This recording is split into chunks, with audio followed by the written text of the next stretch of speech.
I'm calling this meeting to order. This is a meeting of the Finance Administration and Communications Committee of the Whole of the Redmond City Council, commencing at 4:30 p.m. on Tuesday, December 9th, 2025. Council members in attendance are Councilmember Anderson, Councilmember Nueva Camina, Council Vice President Forsyth, Councilmember Stewart, and online we have Councilmember Fields and myself, Council President Kritzer, a presiding officer for this meeting. Since Councilmember Fields is online, so I'll just be chairing today, but want to recognize his service as chair for the past 4 years of the Finance Administration and Communications Committee. Thank you, Councilmember Fields, for your leadership there. On our agenda, we have actually, I'm going to count how many items. We have 9 items on our agenda, one of which is read only. The first item on our agenda is the 2023 Financial Audit Exit Conference. And I will turn it over to our Deputy Finance Director, Haritha Nara, to introduce this item and welcome our auditors who are also here online. Thank you. I'm happy to be here on this gloomy rainy day. So we are here to introduce our audit finance team, auditors who are going to do our 2023 audit exit conference.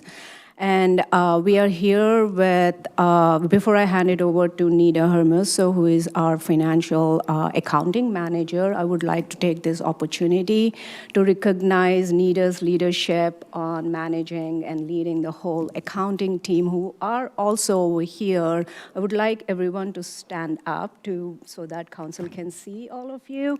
So they have worked really hard to complete this 2023 audit and really appreciate all their hard work. So thank you. And I'll hand it over to Nida to introduce what auditors are going to present and hand it over to auditors after that. Thank you, Haritha.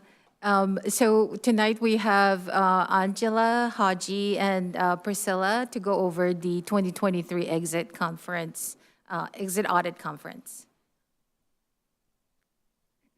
All right, thank you. Good evening, everybody. So we're here today to share the results of the city's most recent audits. My name is Haji Adams. I'm the audit manager. I'm with Priscilla Wong, who was the supervisor on the audit, and then Angela Funamori, who was the audit lead. And then the presentation today is going to be a summary of the audit results. And to supplement that presentation, we have provided a packet of information that includes copies of the draft audit report that will be issued, and then the exit conference agenda for today as well. All right. So one of the most important things about audits is their role in increasing trust in your city.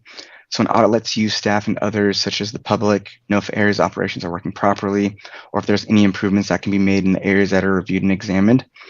And also having that third-party independent audit is important.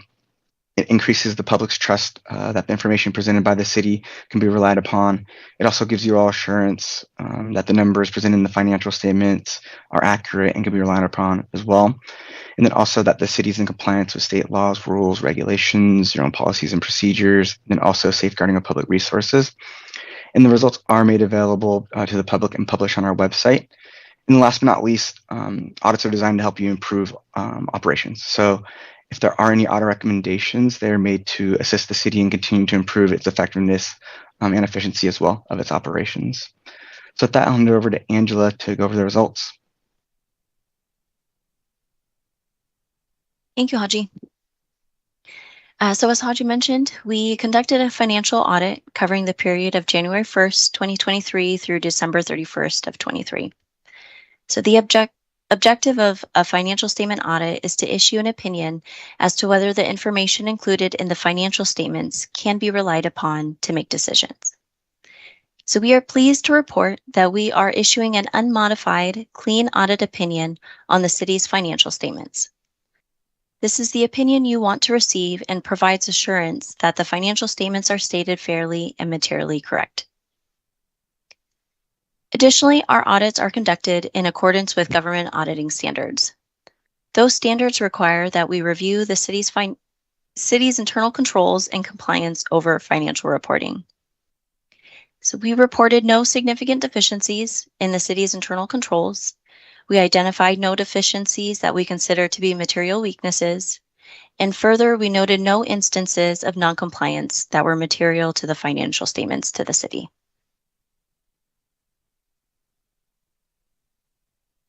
So in relation to the financial audit, professional audit standards require that we share with you whether there were material or large misstatements that were identified and subsequently corrected by management. So we are pleased to report there were no material misstatements identified during the course of the audit. And we are also required to communicate any uncorrected misstatements. We have included in your packet a copy of the uncorrected items and has been shared with management. So please note that we have concluded these items as immaterial and does not affect the overall opinion being issued on the city's financials.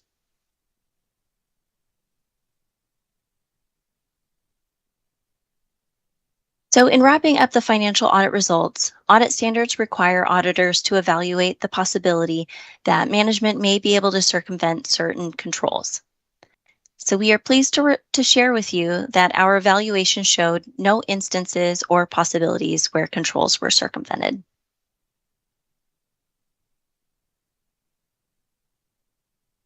So next, we conducted a federal grant compliance or a single audit for the period of January 1st, 2023 through December 31st of 23. And the objective of this audit is to ascertain whether the city materially complied with the requirements of receiving federal funding. And we are pleased to report that we are issuing an unmodified, clean audit opinion on the city's compliance with federal grant requirements. This is the opinion you want to receive and provides assurance that the funds were expended in accordance with their intended purpose and all requirements have been largely followed. Our audits are conducted in accordance with government auditing standards and uniform guidance. Those standards require that we review the city's internal controls and compliance over major programs. And we are pleased to report that we did not identify any concerns in the city's process that were required to be brought to your attention. And then in this next slide is included the program that we selected for audit. And then I will hand it off to Priscilla for the closing remarks. Thank you, Angela.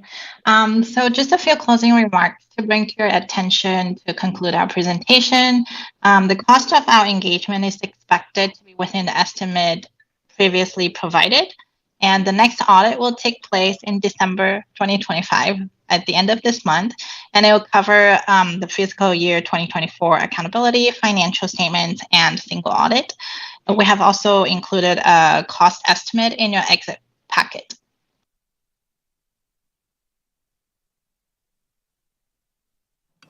Thank you so much.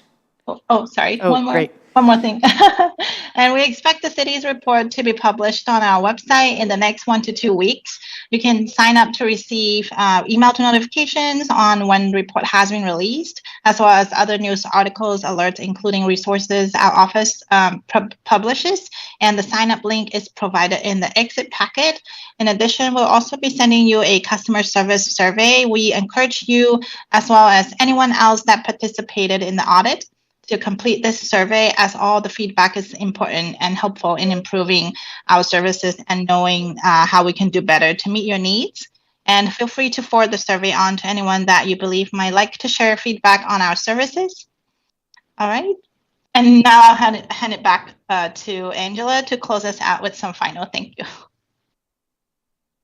Thanks, Priscilla. So before we wrap up our presentation today, we would like to thank city management and officials for their assistance and cooperation during the audit. Specifically, we would like to extend our appreciation to Financial Accounting Manager Nita Hermoso, Finance Supervisor Stephanie Wu, and Deputy Finance Director Haritha Nara. They made every effort to ensure that us auditors receive the necessary information, and we really appreciate the collaboration and team effort that had occurred during this audit. And lastly, we would also like to recognize the city's commitment to fiscal and accurate financial reporting. So this concludes our presentation to the city for our fiscal year 2023 audit results. We thank everyone for your time today and your participation in this meeting. And at this point, we would like to open it up for any last comments or questions. Thank you so much. Really appreciate your work as well as the work of our city staff. We'll go to questions from the council. Council Vice President Forsyth. Thank you. I just want to congratulate the entire team. This is fantastic news. In the years I've been here, it's always great when we get a zero findings report. So well done. Congratulations. Thank you for your hard work. For our audit team, great to see you all again back here with us. And thank you for your work on this and the excellent findings. Councilmember Stewart. Thank you so much to everyone involved and for the team from the Auditor's Office for helping us maintain the trust in government in this part of the process. I did want to note for the listening public that if you were following along with our packets, the council received this by email today, the final report, but it did get posted. If you click on meeting materials inside of our software rather than clicking into the agenda, you will actually be able to find it. And if you're interested and you aren't able to navigate it, just drop us a quick note. We'll be happy to send it your way. Thank you again. Any other questions or comments? All right, seeing none, we'll say thank you so much to the state audit team as well as our staff up here, and we'll move on we'll close out this this conference and move on to the next item on our agenda. Thank you. Thank you, everyone. Bye. Take care. The next two items on our agenda are action items. The next item is the approval of an HSO contract. And I'm going to give a moment for our TIS director, Mike Marchand, to come up here and share about this contract. Go ahead. All right. Good afternoon, council members. I'm here today to request your approval to place a contract on the January 6th business meeting consent agenda. The contract is with HSO for managed services supporting our Dynamics 365 finance system in the amount of $603,071.88 for a 3-year contract. We conducted an RFQ process in securing this contract and solicited qualifications from a number of vendors, and HSO ultimately received the highest score in this process. Thank you. Are there questions from the council? Council Vice President Forsyth. Thank you. What set this particular group apart from the others? This is the group that we've done business with for the last number of years. They're the ones who actually implemented the system for us. They've done all the configuration work. Price-wise, they came in very competitive amongst the other vendors, but the cost and the overhead in partnering with a new partner at this time would have been considerable, would have delayed a bunch of the other work that we're doing currently for our D365 Phase 2 project. So ultimately, it didn't really make any sense to change partners at this time. Thanks. Thanks. I'm not seeing other questions from the council, so I'll ask, this is being proposed to go on consent on January 6th. Does anyone object to putting this on consent on that date, 2026? All right, seeing none, then we can plan to put that onto consent for January 6th, 2026. Thank you very much. Okay, thank you so much. The next item on our agenda is proposed updates to the 2026 pay plans. I believe we have our Director of Human Resources presenting this, and I know we also have Mayor Bernie here as well, who I didn't announce at the beginning of the meeting. Glad to have you here, Mayor Bernie. And our COO, Melissa Files, as well. I'll turn it over to Director Laird to introduce this item.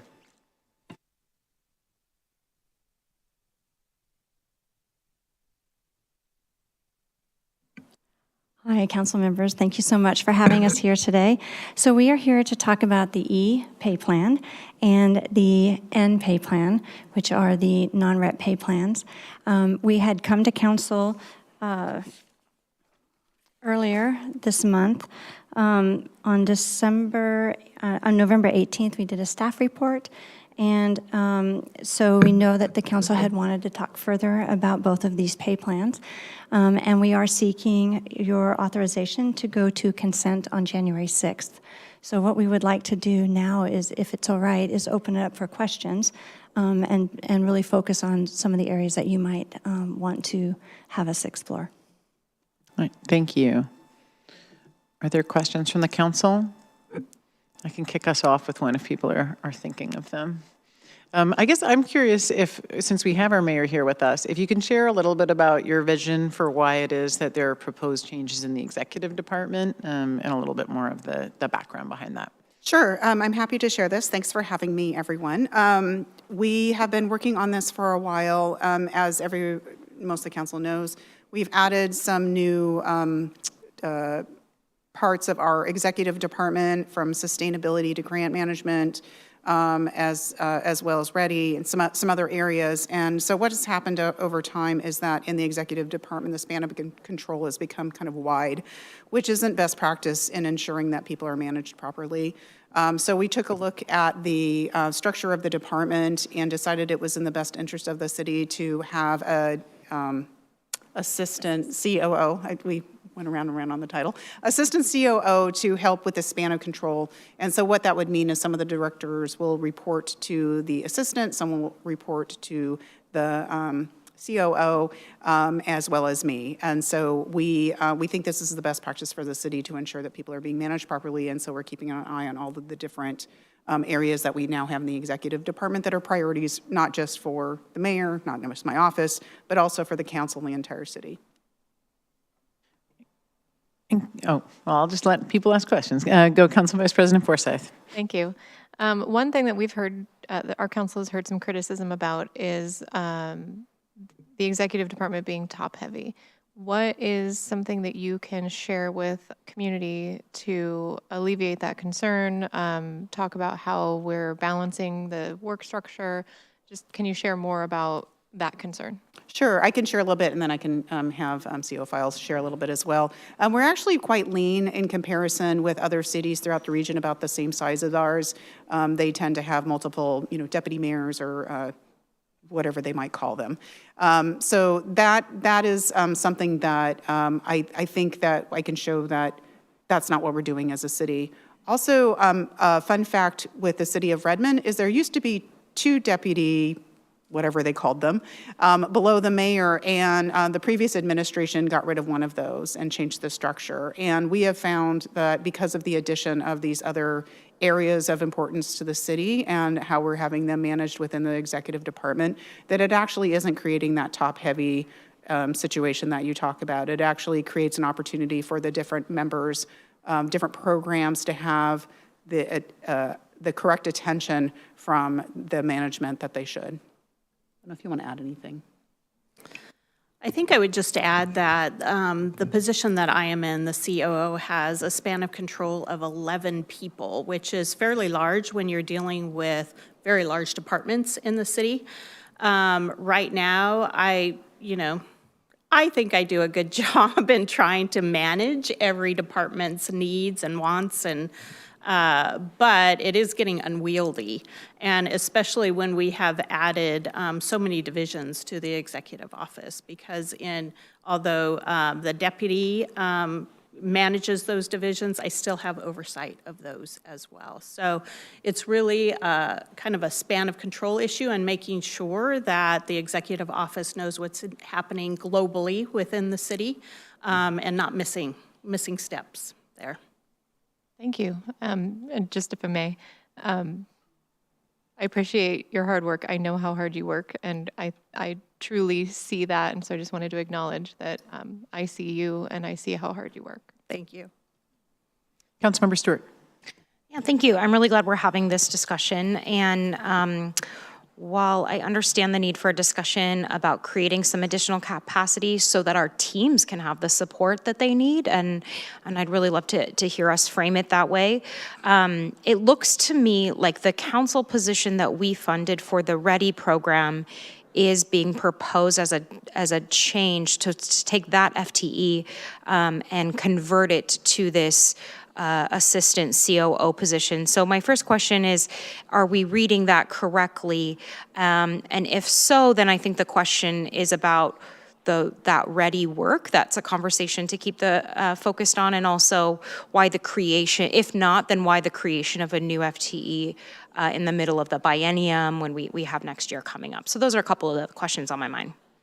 We are not proposing a new FTE. So what we plan to do with the READY program is I want to elevate one of those FTEs. Right now it's I think we call it the DEI advisor. What I want to do is make it a deputy of strategy and performance, which we talked about with Anita. So I'd like to elevate it to a deputy director. And so what that would do is give them kind of oversight of kind of the strategy and performance of the entire city. And then we would use Lisa's position essentially to be the assistant COO. And if I can add, gosh, lost my train of thought there. I'll come back to me. I guess I'll just weigh in on this. I think when we had that discussion with Anita, I at least had made it clear, and I felt like a lot of the other council members, that we still do want that position to be clearly DEI, although it can also include strategy and performance. So I think hopefully we can loop back before on that in particular, and I'm happy for that to be director level, which has always been our goal, is to give the authority to that position to do that work and have positions underneath it. Right. And so I like the idea of that structure, but I wouldn't want to kind of lose the focus of that, even though it also, as Anita shared with us, the only way that we're going to actually get the progress we want on DEI is if we're paying attention to performance and strategy related to that. Yeah, and this is what sorry, I lost my train of thought earlier, but one of where that position sits will also be part of the director's team, as it is now. So that was also a request of the council to ensure that they were part of that. But the strategy and performance, I think that is how we're going to get our outcomes that we want to get in our READY plan, is by elevating them to that position. So it's it looks like a citywide position, like many of our other endeavors that we have in the executive department. I do believe you will see that being at the forefront of the work that they do, elevated in that position. So, sorry, I'll just follow up quickly and then I'll do the next round. So just to be clear in terms of what is proposed here, in terms of the using the current budget, is that you would convert the deputy executive director position into this new assistant chief operating officer position, and then kind of that piece that is currently held by that, you would be elevating the DEI advisor position, who would then take on some of the things maybe that are also inclusive of what the deputy executive director is doing. Is that right? That's correct. And we still have another DEI or ready position that we're hoping to fill after we fill the deputy. Because I know one of the things that council wanted was a touch point with the community. So we're hoping, we haven't looked at that other DEI position, but we may need to elevate that as well. Just haven't looked at it in total, but we want that position to be the connection to the community. Council Vice President Forsyth? I feel like I've just entered into the realm of needing a flow chart. So can you, for my understanding and clarity, can you reiterate the rationale for, so this is not a director position doing the ready work. This is a deputy director position. It's a deputy director. Strategically, this is something that we've asked for the past 4 years. So why not have that person be a director coming into the role, and instead of making them a deputy? The role of READY doesn't oversee a department like all of our other directors do. So there's an equity issue there. So we have, the Public Works Director, which oversees all of our public works. So What we had hoped to do in order to make a little bit of equity is make it more like a deputy director, which is what they do, which is look at kind of tactics of how we go about implementing programs. Much like you have Jenny Liebeck. She's not a deputy director, but you know, it's a unique program that we want the program manager to be at a level that allows them that broad reach over the city, because that is a citywide program. What are the concerns that we have internally for this person's voice being equal at the table if they don't have an equal title? Well, I can answer that. I mean, right now that the person in the deputy exec sits at the director's table and is an equal voice in that. So that's more of a management of the people in the room. I'm hoping, what I don't want you to do is get hung up on the title director or not. Different cities use different terminology, but the work that we'll be doing will be citywide. The position will be citywide. The hope is that the person that we hire for that will have that understanding of the citywide work, and their voice will be heard at the table just like every other director. So it's just the term director means a particular thing in our city that oversees a department. So that's why we get a little, it's a little challenging to think about it that way. But the work will be citywide. The role will be elevated in that way. Understood. Just want to make sure that there's some sort of mechanism for if they don't feel their voice is being heard equally. So, yeah. Thanks. Councilmember Fields? Yeah, thanks. So what I remember from the meeting with Anita last summer was that there was a lot of discussion from her and her associate that we were missing the mark at a broader director level, and that before we can actually put in a program, we need to make sure that citywide that we understand the goals and that everybody understands their role. So how does this structure help overcome, I won't call it a deficiency, but lack of hitting the mark that she described for us last June or July, whenever that was? So if I understand the question correctly, what we think will happen with this deputy director is that they will, let me back up. READY is a citywide program. It takes all of us to kind of support and make progress on respect, equity, diversity, and inclusion. So it can't be just on one person in order to implement this program. They have to have the authority and the mechanisms to make sure that citywide everybody is meeting their READY goals. And so by elevating this, the READY, I think we called it a program advisor, to a deputy director, that gives them the authority to tactically implement the READY program. Of course, with support from the mayor and I and the assistant COO. So I think what Anita was saying is it really is we've got to get strategy and performance right, and then our READY goals will follow along with that. And I think with this position, we will be able to make that a reality. Hope that answers your question. No, it does, and that's how I remember it, and to the extent that this proposed structure addresses that, I think that's important. So I appreciate your answer, and I tend to agree with it. Thank you. Councilmember Nova Camina? Thank you. I had read in the packet where many of the changes that are being proposed was as a result of the research that was done by the consultant after researching a good deal of cities that are along the same size, correct? When we see, and I call that out in case there are listening public that are following along, some of the changes we'll see the new deputy city attorney position that would be going to a deputy city position going from 190 and change, 190,000 to 221. When they see the delta of a ballpark $30,000 change, that is coming as a result of the research that we've done. And I had a question inside of there, and when it comes around, when it comes back to me, I'll let you know. But the bigger point was that calling out where we're getting these numbers from.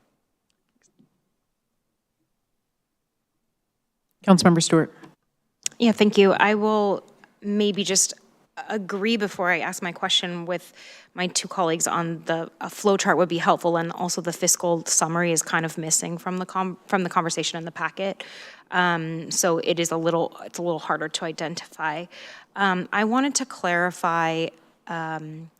It was stated a few minutes ago, I think, by COO Files. I think you said that the position currently occupied by Lisa would become our deputy COO.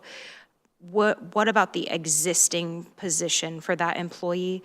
I couldn't find it on the executive pay plan schedule. So do we retain that position, or it gets converted? Are you talking the deputy of the executive office? This is where the flow chart would be helpful. Yes, you said a employee that we currently have would take on that deputy COO position. What about the position that they currently have? So that one would be elevated from the Ready advisor, what is now the Ready advisor. That becomes the deputy of the executive office. Is that what you're asking me? And I will just say, a reason I was using that term, deputy executive director, is that is the current title of the person that we're talking about. Okay, I think things became less clear for me, and I apologize, but I will let my colleagues continue. Yeah, and we can get you an organizational chart if that would be helpful. I do think one thing that could be helpful too would be current org chart, future org chart comparison of kind of what we're seeing the transition to look like, I think would be helpful. And one question that I'll add additionally to this is, originally when we were talking about the creation of the positions around Ready, that we were going to call it our Office of Equity. And I think we had kind of envisioned that we were going to build something out a bit more, which it could live under the executive. But I guess I'm curious whether that is still the vision, and whether we call our sustainability division like the Office of Sustainability, or what that looks like as some of its nomenclature, but it does create some clarity for the public of some of our, kind of how our values translates to our staffing. Yeah, I mean, I think it's about semantics, but in the exec department, we have these programs, these citywide programs that I've intentionally put in the executive department because they are citywide, and I think that they require that kind of attention. So the Ready Work being a citywide program also requires that kind of attention to be in the executive department. We are, Director Laird has gone through a lot of research to look at you can do any kind of organizational structure you want, but like kind of the trends of what our size city are, what we're putting forward is taking that into account, as well as our history of the city of Redmond, how we call things. So whether it's a program or an office of, to me, it's kind of the same thing in the way you're talking about it. It is right now, like, the department is called, is the executive department, the office of the mayor. So I wouldn't make sustainability an office of when I'm the office of. So that's it. Just gets down to semantics. But I think the outcomes and the intent are what I think council and also the work that we've done through Ready and other things point to this being the right level of the position, the right work of the position. To get the outcomes that we want as a city, to ensure that the Ready Work is done citywide, and we have someone in that work who is focused on that level of work and is part of the director's team. So this is what we came up with. Thank you. And one question, just before I go to the council, to ask if we got the flow chart, whether folks would want to move forward. I guess one question is, can you remind us of the sensitivity on timing around making this decision, Director Laird? Sure. So in regards to the NPay plan, we really do need to have that approved and go to consent by January 6th so that we can make sure that employees receive their COLA by the January 25th paycheck. So we would be seeking to have that authority. We can also, with the executive pay plan, it would be ideal to have that also go on January 6th so that those employees could also receive their COLA by January 25th as well. An option possibly would be to move the pay plan forward and then, yeah, I guess through an email or something, we could have the council look at it. Yeah, I think, here's my offer to you, that we, maybe we can either do one of two things. We can put it all forward on consent, and we can send out the information that you all are requesting about the org chart and the financial implications of it. I think, is that what, if I'm correct, that's what I've heard from you. And then I can be available to talk with council members about any other outlying concerns that they have about any of this to get clarity. That we can handle that one way. We can do all that, and we could also divide the thing into two pieces. So we could do the end pay plan and the exec if that works for you. But ideally, we would love to get this over the finish line at the January 6th meeting, as Director Laird mentioned. Thank you. And I think there are further discussions about kind of this structure that we'll probably have in the upcoming budget process as well, a kind of bigger discussion. This is kind of making one change for the upcoming year. Yeah, and thanks for mentioning that. I have not really reorganized the city since I've been in this role, made some minor changes, but we are looking at some kind of broader changes as we look to the next budget, just to ensure that people are getting the people are being managed properly and we're getting the right attention in the right places. And so, yes, this is kind of a preview to thinking more about where the budget is going as well. But we feel like this is an important step to set things up for success when we do come forward with the rest of the budget in 26. So yes, it's not a final org chart. It is kind of what we need to do right now to ensure that staff is being taken care of, our programs that are extremely important to our community are being taken care of, and we have the right people in the right places to make the whatever's next happen. Councilmember Stewart.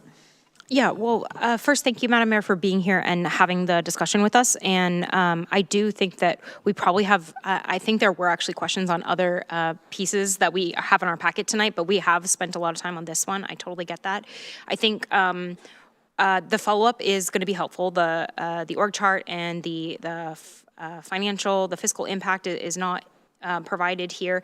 I think also we should clarify, because we are 8 folks in a partnership, and 7 of us, when we've worked on the budget the last few cycles, we've been pushing on these really important DEI positions. And we sit here today actually having no DEI staff in the city for a variety of reasons, but it is a long-term priority of this council and of the community who elects us to do this work. And at the same time, I hear you when you say the team needs some additional support, and potentially having additional support for a few more directors means that the quality of the support that our directors get can be better. That's a really valid argument. What we have in here is a lot of additional information, like a role similar to this used to exist and some other things, but it should be just really clear on, we're trying to achieve X outcome, which is make sure the team has the support and also deliver on the Ready AR plan. And so this package, we believe, gets us there. And I think if we can articulate that, then all 8 of us can go thumbs up. Let's get this across the finish line. Yeah, thank you. Do you have something to say? Yeah, I thank you for the clarity. I agree. I think we're all on the same page with this. We just want the best outcome for the community, and the way that we have organized this will get us there, and we can get you all the information that you need on that as well. I think part of the challenge with the role, as we've kind of figured it out as we've gone through our Ready plan, we want to ensure that person, whomever is hired, is working at the right level to get the work done that we all agree needs to happen in the city and in the community. And they need to be at the right pay level and all of that, so that we can recruit high-quality candidates that will work well for us. And we believe, with the work that we did with our consultant, that what we're proposing will get us to those outcomes.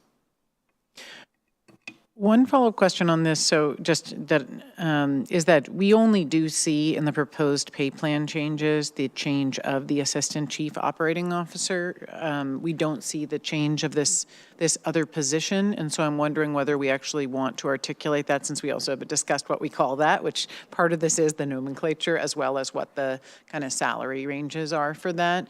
And if we're going to change the Deputy Executive Director to a different role, I already feel that, I mean, we've gone an entire year without actually hiring that position since we budgeted for it, or the position underneath it, which was an enhancement that we wanted to see both of those hired. And so I am concerned if we don't include that in the pay plan, that we won't be able to go out and hire. I guess maybe you can share a little bit about what you would envision the timeline being from when we make this decision to hiring that position.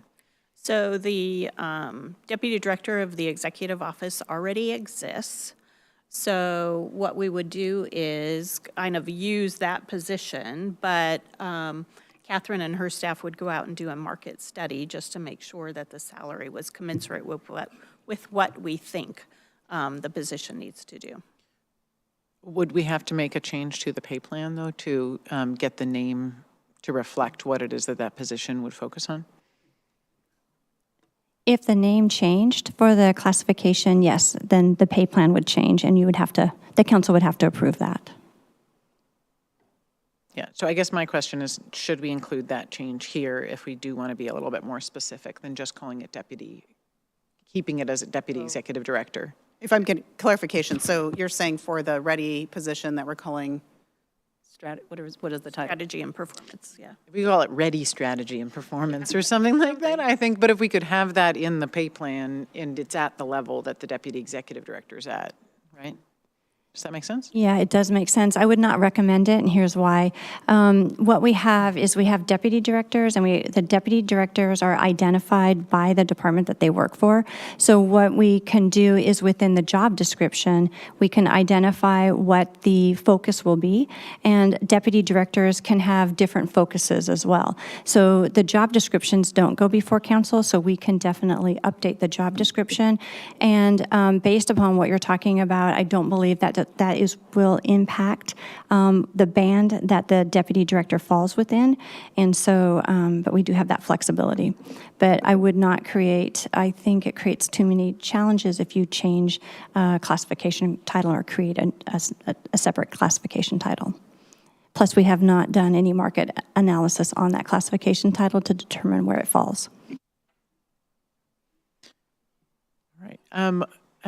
As Councilmember Stewart referenced, there may be other questions on the pay plan in changes or other pieces within this item, so I didn't want to get questions. Did you have a question? Go ahead, Councilmember Stewart. Thank you.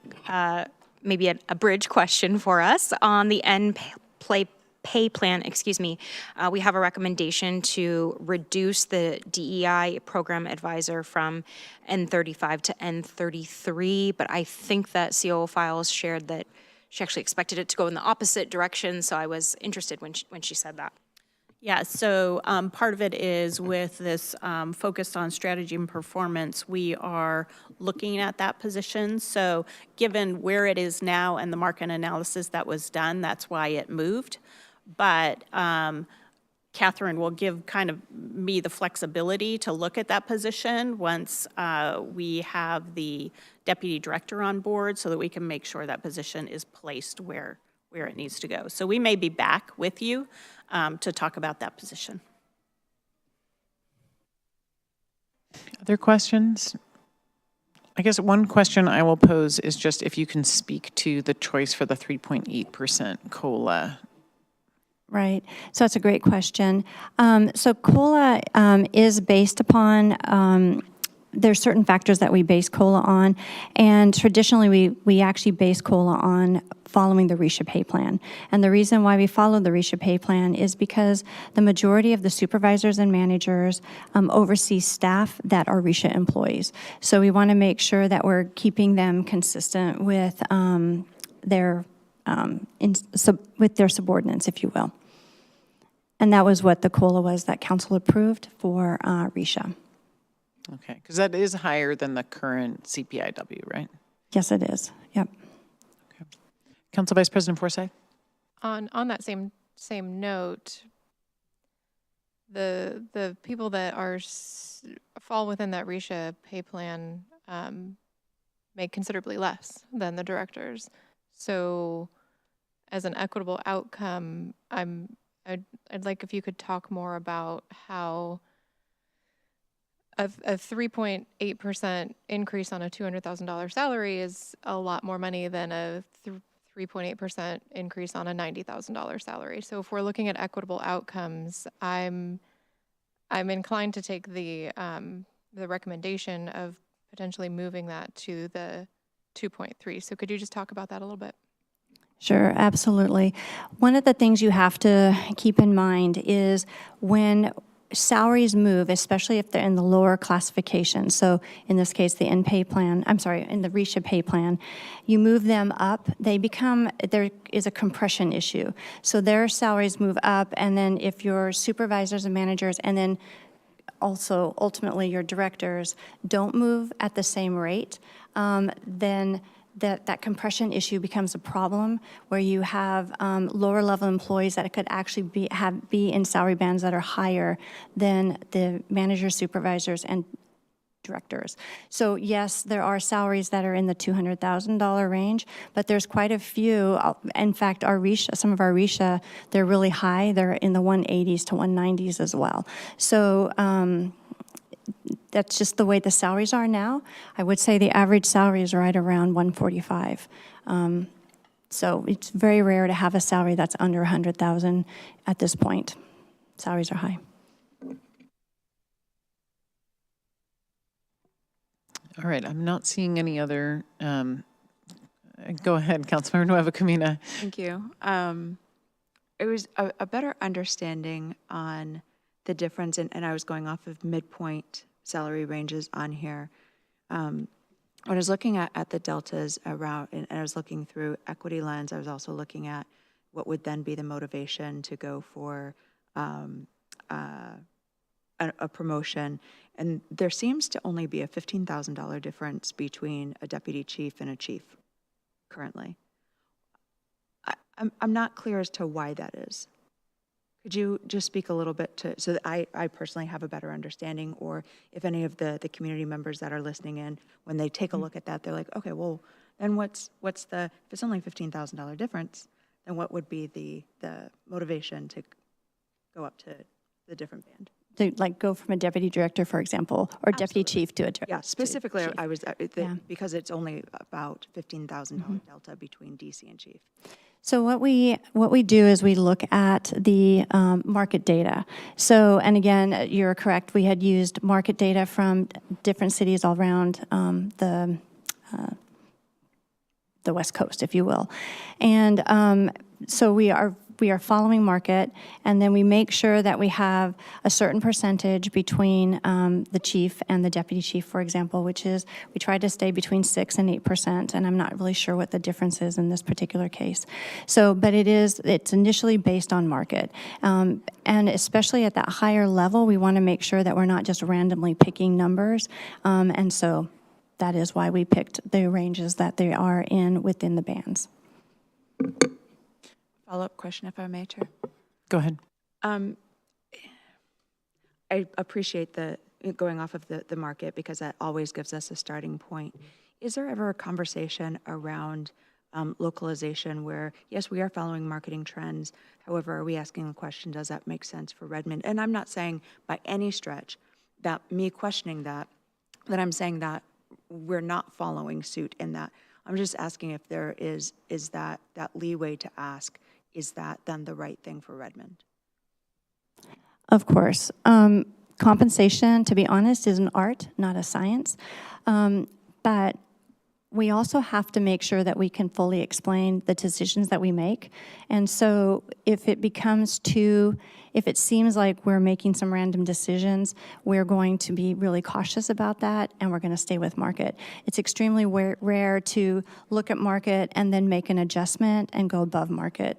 So, because it's very hard to justify that. So, and we have to be very fair, because if I adjust one range, maybe it might look randomly, then others are going to say, well, why don't you adjust that other range? Because that it seemed random in that case. So we just have to we have to make sure that we can very much communicate a change that it's based on some kind of fact. Thank you. Mayor Bernie? Yeah, and I think that's a great question, because you also then have to look across the city as well. So Catherine's team did a really good job of not just assessing the title of the department director or the deputy, but also took a look at what their responsibilities are in that.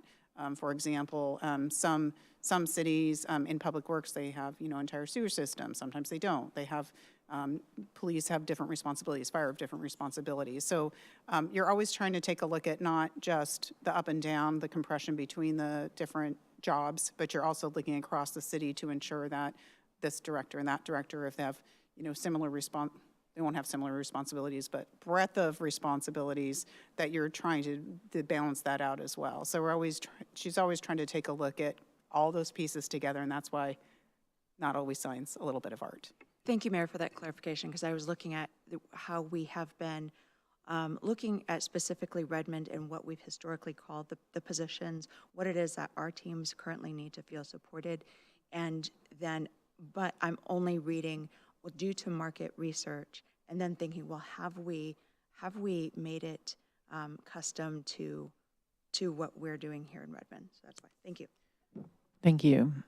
So it seems like there is a bit of information the council requires and some clarification on this. I'm not sure I'm ready to actually send this to consent, but it does sound like it would be important to do on as soon as we can within January, just to align with some of the timelines. So one suggestion I would have is that we put it on the January 6th new business. And that way we can get the information, we can have any discussion if we need to, and make any changes if there's kind of any changes proposed between now and then by council members at that meeting. And if we can't vote it through, then we will continue, but maybe that gives us the opportunity to vote on it that night while also kind of getting some information, having that discussion. Does that sound good to the council? Okay, I'm seeing thumbs up. Council Vice President Forsyth? With the added suggestion of if there's more to discuss, we potentially put it on the FAC meeting that in advance of the business meeting. That's a great. Whatever the committee of the whole meeting is, yes. I think it will be Planning and Public Works. So let's just plan actually to have an item so we can have a touch point on it, but we could have it on new business that night. And it might just be a very quick item if we've already talked it out and there's room. And as a note, Councilmember Stewart will continue and do one more Planning and Public Works before we do a changeover of whatever the new chairs are on that committee. So I will look to you, Councilmember Stewart, to put that on the agenda if that works. Great. All right. Thank you so much. I think we'll move on to the next item, and we'll plan to see that both in committee and then at new business on January 6th, 2026. The next item on the agenda is the council vacancy appointment process update. And in the audience, we have a council member-elect who will be joining us for this process. So I want to invite Vivek Prakriya up to come and sit at the table with us, just in case he has any thoughts to weigh in as we talk about the process, since we'll be discussing some of the questions we'll be asking and criteria.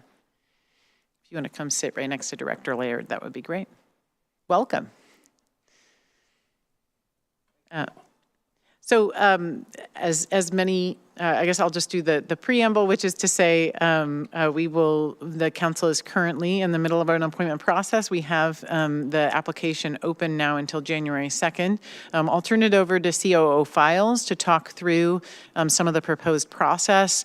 Council leadership met with COO Files and to be able to talk through, as well as Director Laird, to think through the process. And we invited Councilmember Stewart to join us just to have a third council member perspective as we kind of worked through what would be a good process for us. So I'll turn over to COO Files to do a little summary here.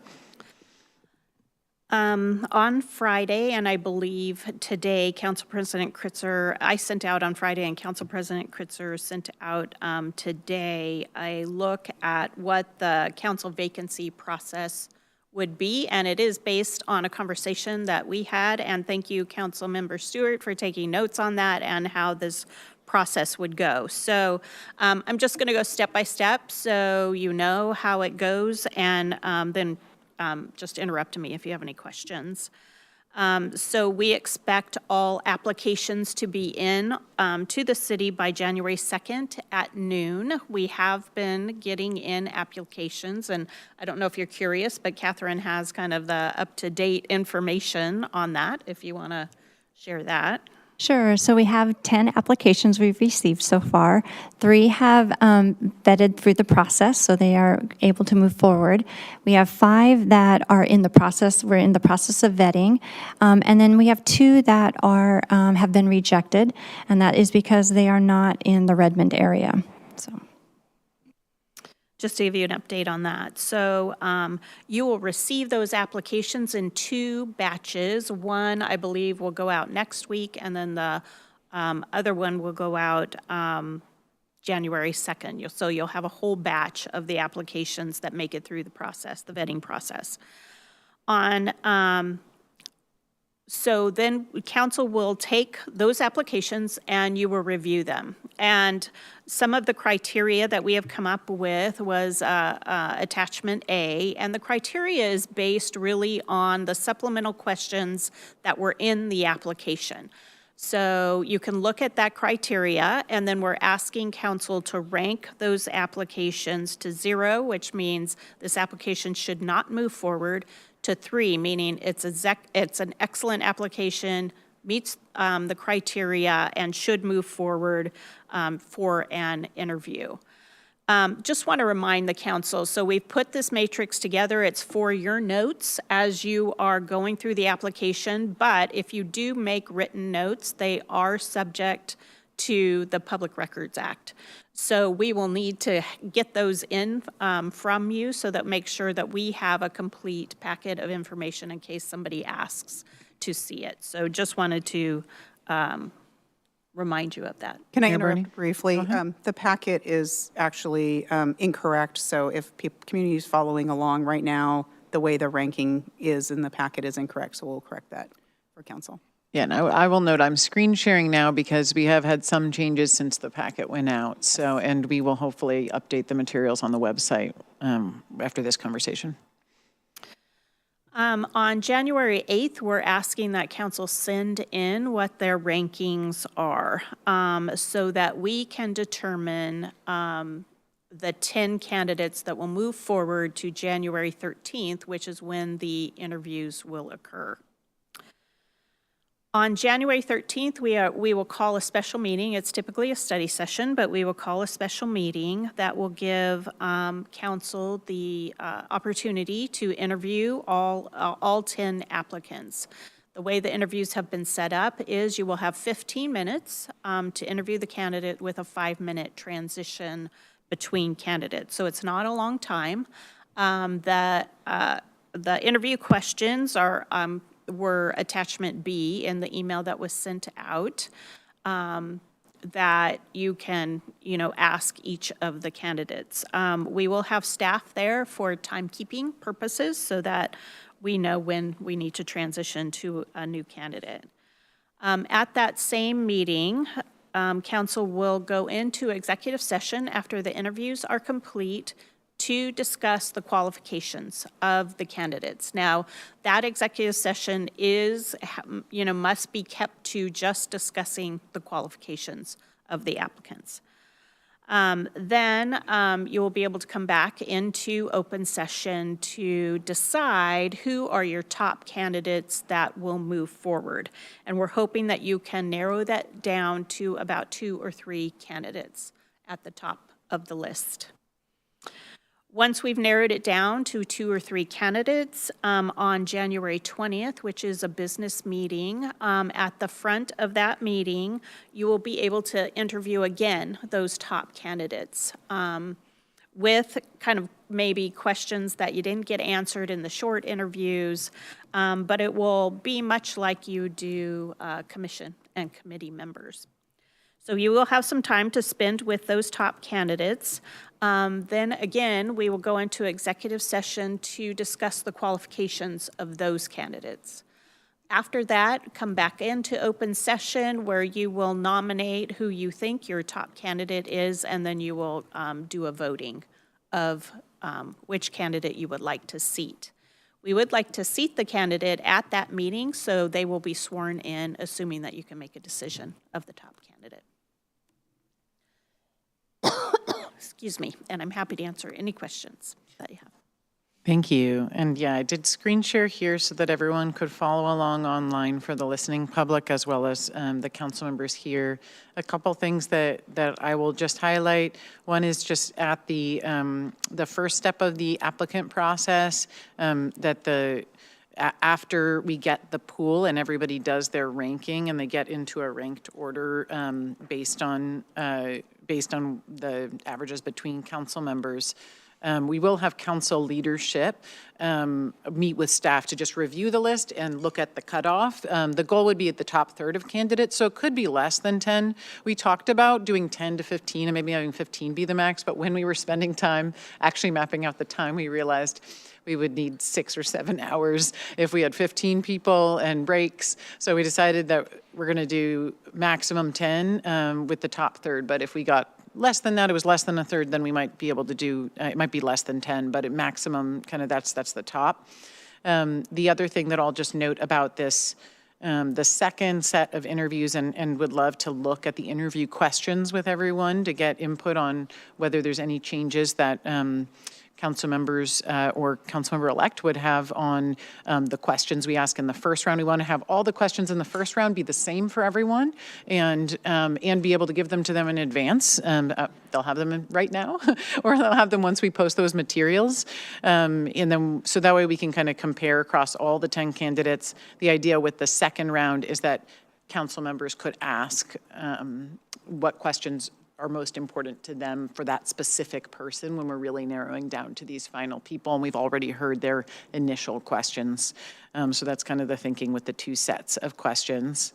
And I will just go over here to just to underline what are the questions that we've proposed and thinking about what are some of the kind of key criteria that we see both in the application, but then what are some of the things we might dig into in that first interview of some of the important things from council members. The goal would be that we have questions that council members can share with each of them. I think maybe there's a question missing here in this packet. Is it the next page? We got to keep going to going down. Am I missing it here? Okay. Oh, did I miss it? Oh, there we go, 6. Okay. So the first is, why do you want to serve on the council and how do you envision your approach to successful service? Second, what knowledge, experience, or perspective has uniquely prepared you to serve on the council? So being able to hear a variety of different things, both based on kind of career experience as well as lived experience. If appointed to the role, how would you go about getting up to speed and being prepared to jump in on a wide variety of policy issues we're working on? Fourth, the council prioritizes promoting a culture of respect, equity, diversity, and inclusion throughout the city. As a council member, how would you meaningfully engage with community to ensure we consider a diversity of perspectives in our decision-making and make our government more accessible? From your perspective, what are the most pressing needs for the council to take on and what actions would the city take? We thought this was helpful to understand what policy issues would be of most interest to a new council member. And then lastly, the council is often asked to make decisions impacting groups of people who have differing or strong opinions, and council members may disagree with each other. How would you approach making these tough decisions? Since we know that we sometimes have difficult issues come up, and to be able to hear a little bit about that from prospective applicants. So as you can see, we kind of have over here like a summary of the general bucket these are in, but curious to open it up to the whole council to make sure that this seems like both in terms of process as well as some of the proposed interview questions and criteria that this seems like we're hitting the mark. Council Vice President Forsyth. And just for clarity in the process, we have 6 questions so that each of us get to ask a question of the candidate. Councilmember Nueva Camina. Thank you. I just want to acknowledge the team for the amount of work that went into this. There are some of our neighboring cities where they're going through the appointment process are actually taking our lead, and that, well, in Redmond they're doing this, or how are you doing that? So I'm just kudos to the team for putting this all together.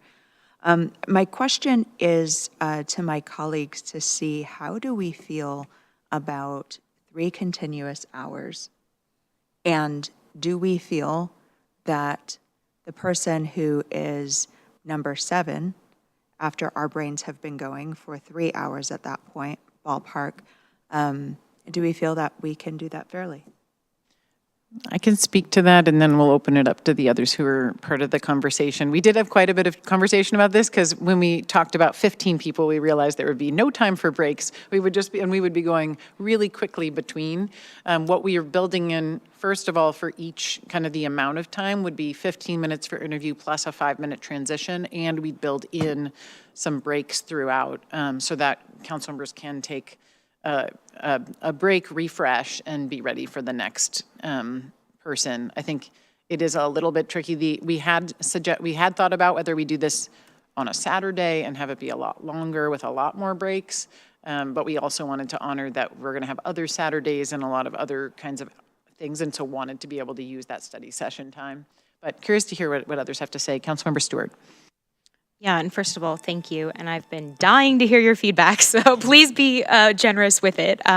So thank you so much. Yeah, I think this calls for us to be quite judicious when we are submitting those initial scores.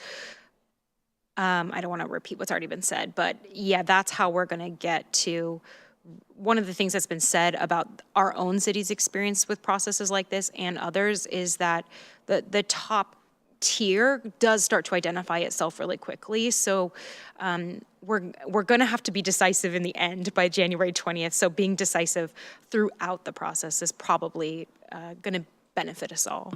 Yeah. Council Vice President Forsyth. Thank you. I will share that I have been doing these sorts of interviews in my day job for the last week. And after 5 days of doing 3-hour chunks of interviews, I'm glad that we're going to be doing this in one swift evening, because you start to lose sight of different opinions and different voices over the longer stretch. So I'm glad that we're doing this all in one evening. Yes, it's going to be a lot. Yes, it's going to take a long time, but I do think that having folks in one evening we will see those people who rise to the top very clearly differentiated throughout the course of that night. And the timing of this, we talked a lot about it, and it's going to be tight, but I do think that we will be able to get it done in a more succinct fashion. And I don't know if this was mentioned, that we will have staff there timing people's responses to cut off at that 2-minute mark, so that they keep us on track, because we all know that we can get off track very easily. Mayor Bernie. Yeah, it's also a special meeting, which means I will be running it. So you will be free to do what you need to do. So I'll help run the meeting so you don't have to worry about that. So I'll work with the team to make sure the timing is good. And I think you're right. I think kind of getting it all done in a session is much better than chopping it up. And I'll just reiterate, and then I'll call on you, Councilmember Fields. I see you on there.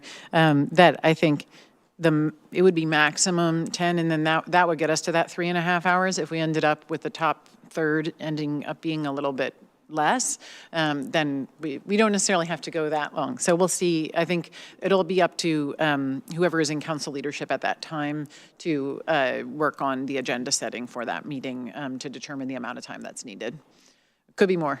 Could be, but hopefully no more than that. Councilmember Fields. Yeah, just a thought. One of the things that I mean, you can see hints of it, but you don't discuss it very much. And I hope that when you get to your questions, you will ask, and that is the capacity or capability or experience in actually representing people.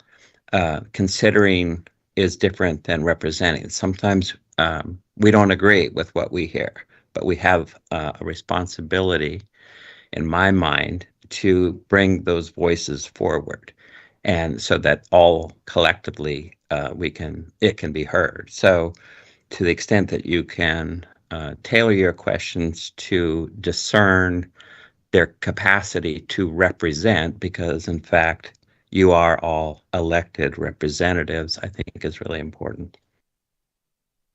Thank you so much, Councilmember Fields. Great reflection.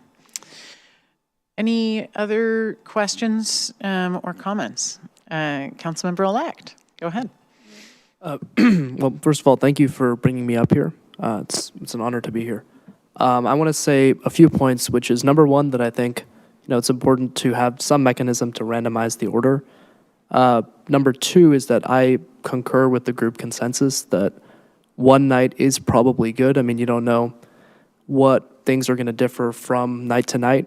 3.5 hours maximum honestly does not sound too bad. I've been in the audience for sessions that are longer than 3.5 hours, and this is a particularly important session. I'm sure we're all going to be very focused, especially with the breaks that are built in. I also want to say that I think we should have some way to emphasize to the applicants and to the listening public the core responsibilities of the job. I feel that, as a resident, you don't hear much about council until something big comes up. But much of the week-to-week work of council are things that go unnoticed by the public. So encouraging folks to go to youtube.com/user/City of Redmond, watch council meetings, read packets, read city documents before applying to this role. That would be really helpful. And I think also in particular, Redmond does a great job in trying to encourage civic engagement. And this is a true measure of how civically engaged our community is how many applications we get. So encouraging folks to apply at any point is a good thing. So thank you again for putting this together, and thank you for having me up here. Yeah. Thank you very much. Councilmember Stewart. Yeah, thank you so much. I want to leave a little more space just in case Councilmember Nueva Camina, who's been at a couple of these tables with us, has any more feedback. And also, thank you so much to the Councilmember-elect. I wanted to let you know that actually the Council President and the Mayor had an open session for interested candidates where they discussed what the job is. And I believe it was made available online. Is that correct? Will that be linked on the page that has information on applying? Great. It should be. Let me check. Yeah, we had a very robust discussion. I think it was actually, I had a lot of fun having a conversation about it. Councilmember Nueva Camina. Thank you. Thank you, Councilmember Stewart, for creating that space. My concern wasn't so much as to breaking it up into multiple sessions and going outside of one day. I think definitely having something that is swift.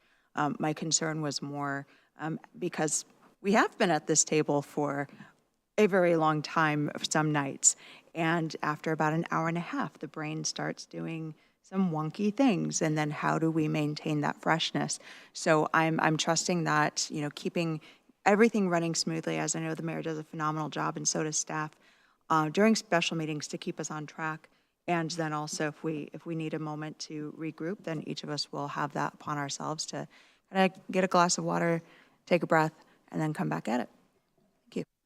I will also note that the way the timing is being proposed on this meeting, on the special meeting to do the interviews, and then the follow-up business meeting with the special meeting beforehand, there's not a lot of time between committee of the whole and these meetings. So the council has budget to be able to provide dinner for council members for both of those meetings. So that way that we don't have to be running out to get food in between a very short time period.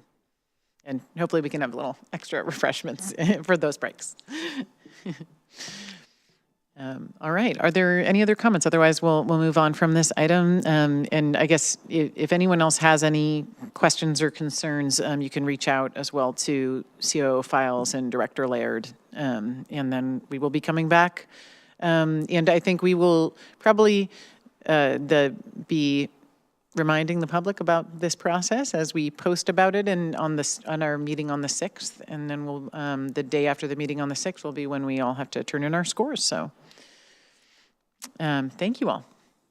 Looking forward to finding a wonderful person to serve in former Councilmember Salahuddin's role. Thank you. Get my notes back up. Okay. The next item on the agenda is a citywide grant program update. We're going to let our Deputy Executive Director, Lisa Marr, introduce this item. Good evening, Council. Lisa Maher, Deputy Director for the Executive Department.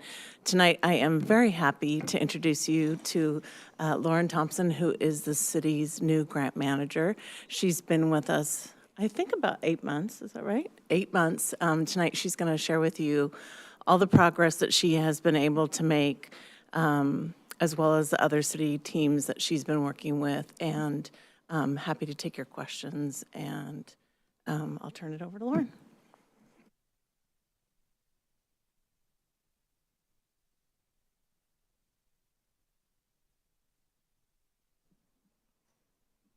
Good evening, council members. Oh, red means on. Oh, sorry. Good evening, council members. My name is Lauren Thompson, and no, sorry. Okay. Good evening. All right, all the way close. We can hear you. Go ahead. Okay.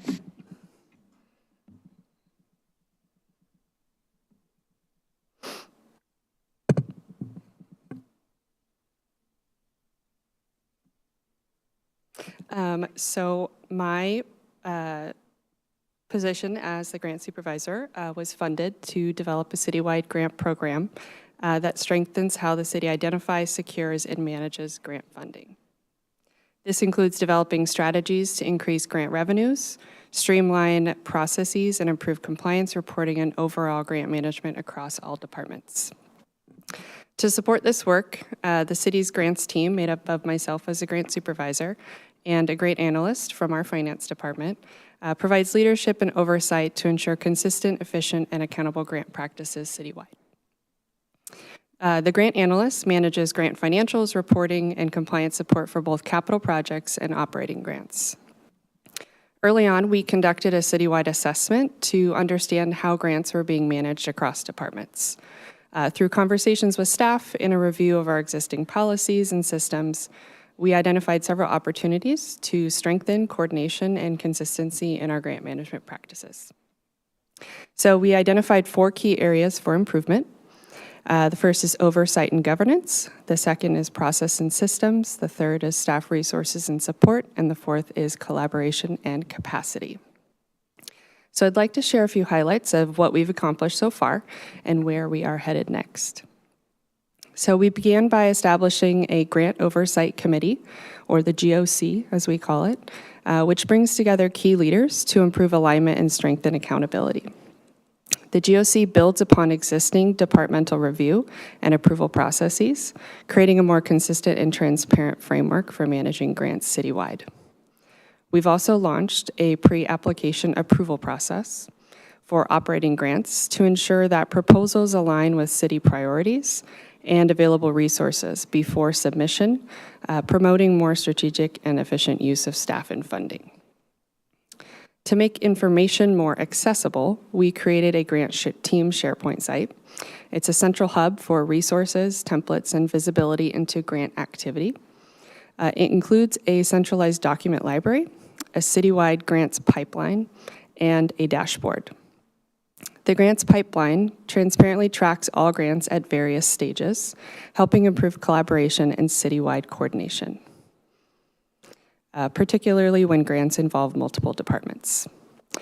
These tools support more effective grant management and help ensure projects stay on track. We are also streamlining internal tracking and reporting systems to improve transparency, reduce risk, and lay the groundwork for implementing dedicated grant management software in the near future. We've made great progress in strengthening communication and collaboration. We hold quarterly check-ins with Mayor Bernie and COO Files to maintain executive-level visibility into the city's grant activity. Internally, we not only help departments prepare competitive applications and develop implementation plans to set projects up for success, but we also collaborate closely to ensure grant reimbursements are accurate and submitted in a timely manner. Externally, we've formed a regional grant network with 15 other cities in the Puget Sound region, a group of about 30 grant professionals who meet quarterly to share best practices and explore collaborative opportunities. Working closely with our finance department, we're working to align the budget and council approval process for accepting grant awards and spending grant funds. The next major milestone is implementing the city's first internal grant management policy and procedures, which will provide clear, consistent guidance on compliance, budgeting, and reporting for all departments. With this strengthened foundation, enhanced government, better processes, and new tools for staff, our next step is internal policy implementation. One key initiative is establishing a grant threshold under the city's delegated contract authority. So the purpose of this threshold is to improve administrative efficiency by allowing the mayor or designee to sign smaller routine grant agreements immediately, rather than waiting for council approval before execution. This would reduce unnecessary staff time and administrative costs while preserving council oversight, because all grants, regardless of their size, will still require formal approval by council at a later date. So on average, the city manages roughly 45 grants per year. About 15% of those are under $50,000. These smaller grants currently require the same routing, legal review, and council approval as our larger awards, which creates administrative bottlenecks and delays without proportionate benefit. So some benefits of a threshold include cost efficiency. So administrative effort will be proportional to the grant's value. Even a small $5,000 grant currently requires significant staff time. Time savings as well. Quick turnaround grants can be executed immediately, avoiding the 5 to 6 week council approval process delays that can hold up project starts or risk losing awards. And lastly, opportunity maximization. Departments are more likely to pursue some of our smaller grant opportunities when the administrative burden is reasonable. So looking ahead, our next steps include finalizing and implementing the internal grant management policy and procedures, and that includes setting a minimum grant threshold within the delegated contract authority, and expanding our grant systems to include real-time tracking and grant management capabilities. This will allow us to provide council with regular citywide grant updates throughout the year. So I'm happy to answer any questions you may have, and I'm interested in hearing your thoughts on what level of threshold or criteria might make sense for council's approval. Thank you very much for the presentation and welcome to the city. I'll turn it over to questions from council. I guess before we do, I will say I think it would be really helpful to have what you just shared in some sort of written form, since I think we just had a memo on that we were going to be presented to in the packet. So that would be great if we could get the follow-up, just because a couple questions were posed in there. Councilmember Stewart? Yeah, thank you so much, Lauren, for being here. And I agree with the council president. I am thinking about your proposal, and maybe by the time we come back around, I'll have a little more thought for you. But first of all, I just want to say thank you so much. Hearing what you've already achieved so far, especially with the pre-application approval process. Every single council member sitting at this table has experience with grant applications in some form or another. And we all, I think, can appreciate, or I certainly do appreciate the idea of creating some shared agreements so that we are applying for the best possible dollars for our organization, reducing duplication and all of that. So it really sounds like you've gotten so much accomplished already.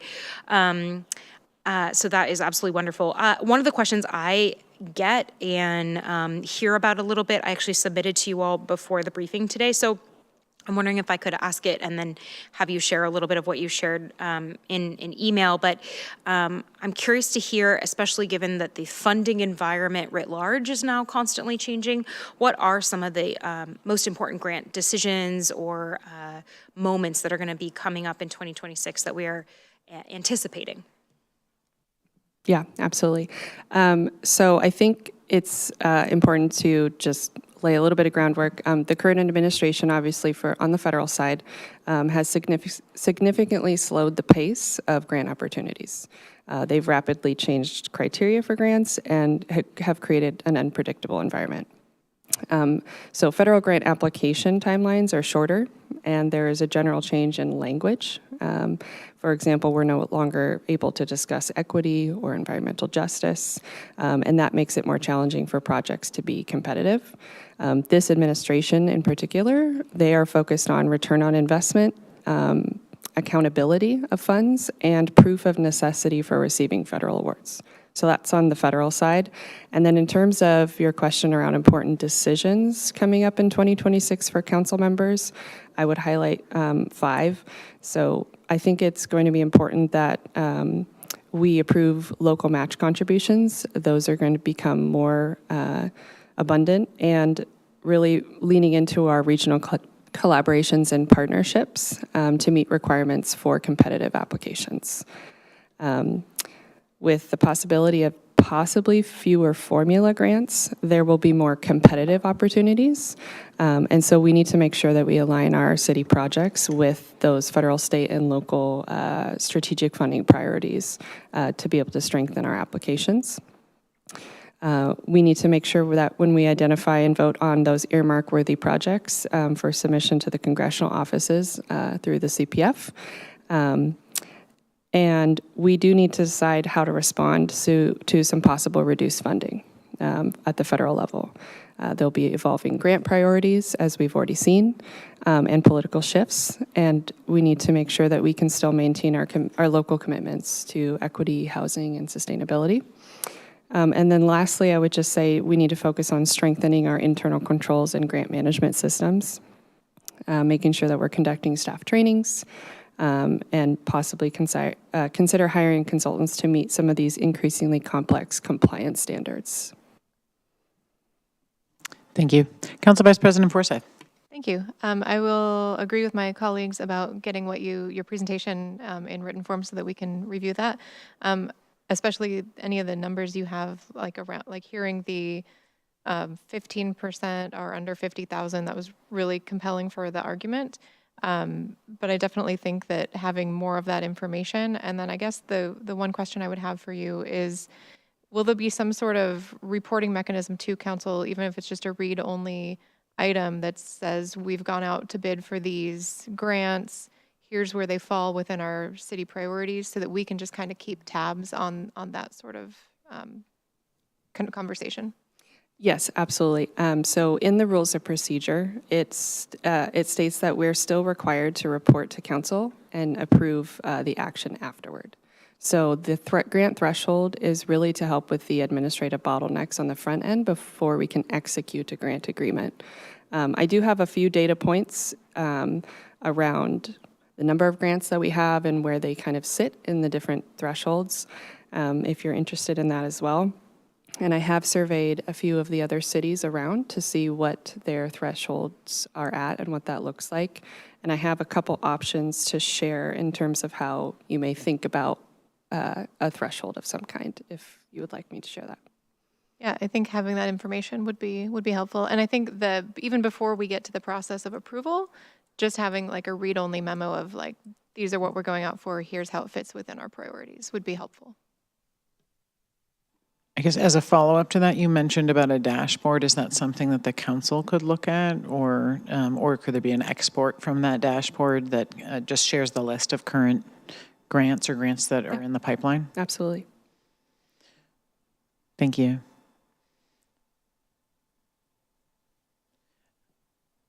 I had a question. If I don't see other hands raised, I wanted to wait and see. So appreciate that, and I guess I'll follow up on what Council Vice President Forsyth said there. I think if you are interested, from my perspective, if you are interested in bringing a proposal to us to streamline the process, if we could have a written proposal, and if it includes options, we could look at those options. And so I'm happy to entertain it, and I think if it could include the business case for why it is that, like some examples of the types of grants that it would be very helpful for this to speed the timeline up on, I think that would be helpful. One thing that I would think about in that is not only a dollar threshold, but potentially a topic criteria. So, you know, some of the things that we would be okay versus other ones that we might want to see. For example, I know we've been discussing the impacts of a decision we made around police technology and grants, and even if that had been a very tiny grant, later we might have ended up having a discussion on something like that. So I could see, for example, us kind of looking at what are the things that we want regardless for council to have a discussion on. Mayor Bernie. Yeah, two thoughts. Yes, I think that that's a fair point. Some grants are like ecology, and they're just continuous, year after year. And I think that we can kind of work on what that would look like. To your point about, certain technologies can be, we want everyone to be aware of if we're encumbering money to get into some of those things. So I think that's really important. The other thing I just want to mention is I remember some years ago, Councilmember Anderson saying, like, all these grants come before us. I think this is the next step in thinking about, like, why, maybe a $500 grant doesn't have to come before council. So I was thinking of you as we were putting this together and thinking, like, this will make sense to her. So thanks for your diligence and asking that question quite often when we are coming across those. So thank you. Other questions, Councilmember Nueva Camino? Thank you. No questions, just a comment. One, welcome, Lauren. Welcome to the city. Glad that you're here. And two, how exciting it is that we're creating this work, this position as we transition from a smaller Redmond to something larger. So I see this as a milestone for our city. So great work. Thanks. Thank you. Council Vice President Forsyth. I just wanted to echo what Council President Kritzer said, especially around the new grants. So anything that we've been doing, that makes sense, but anything new, I really want to echo what she said about how there's some criteria for coming before us. Thanks. Yeah, so happy to see that in the early part of next year. One last thing that I would say that I think might be interesting, not wanting to put too much pressure on you as you're continuing this work, but once we pass the year mark of having you in the position to be able to look back, or maybe it's like within the upcoming years to have a regular look at how has our grant revenue grown over time, since we were very excited to invest in a new position and having more capacity. So hopefully we bring in more dollars. It'd be great to know how many more dollars does that equate to, understanding that it may vary over time. And we did make this decision before we had the current federal environment. So we might have certain expectations on that, but I would be interested to see and kind of annual report to be able to see how we make progress based on more investments.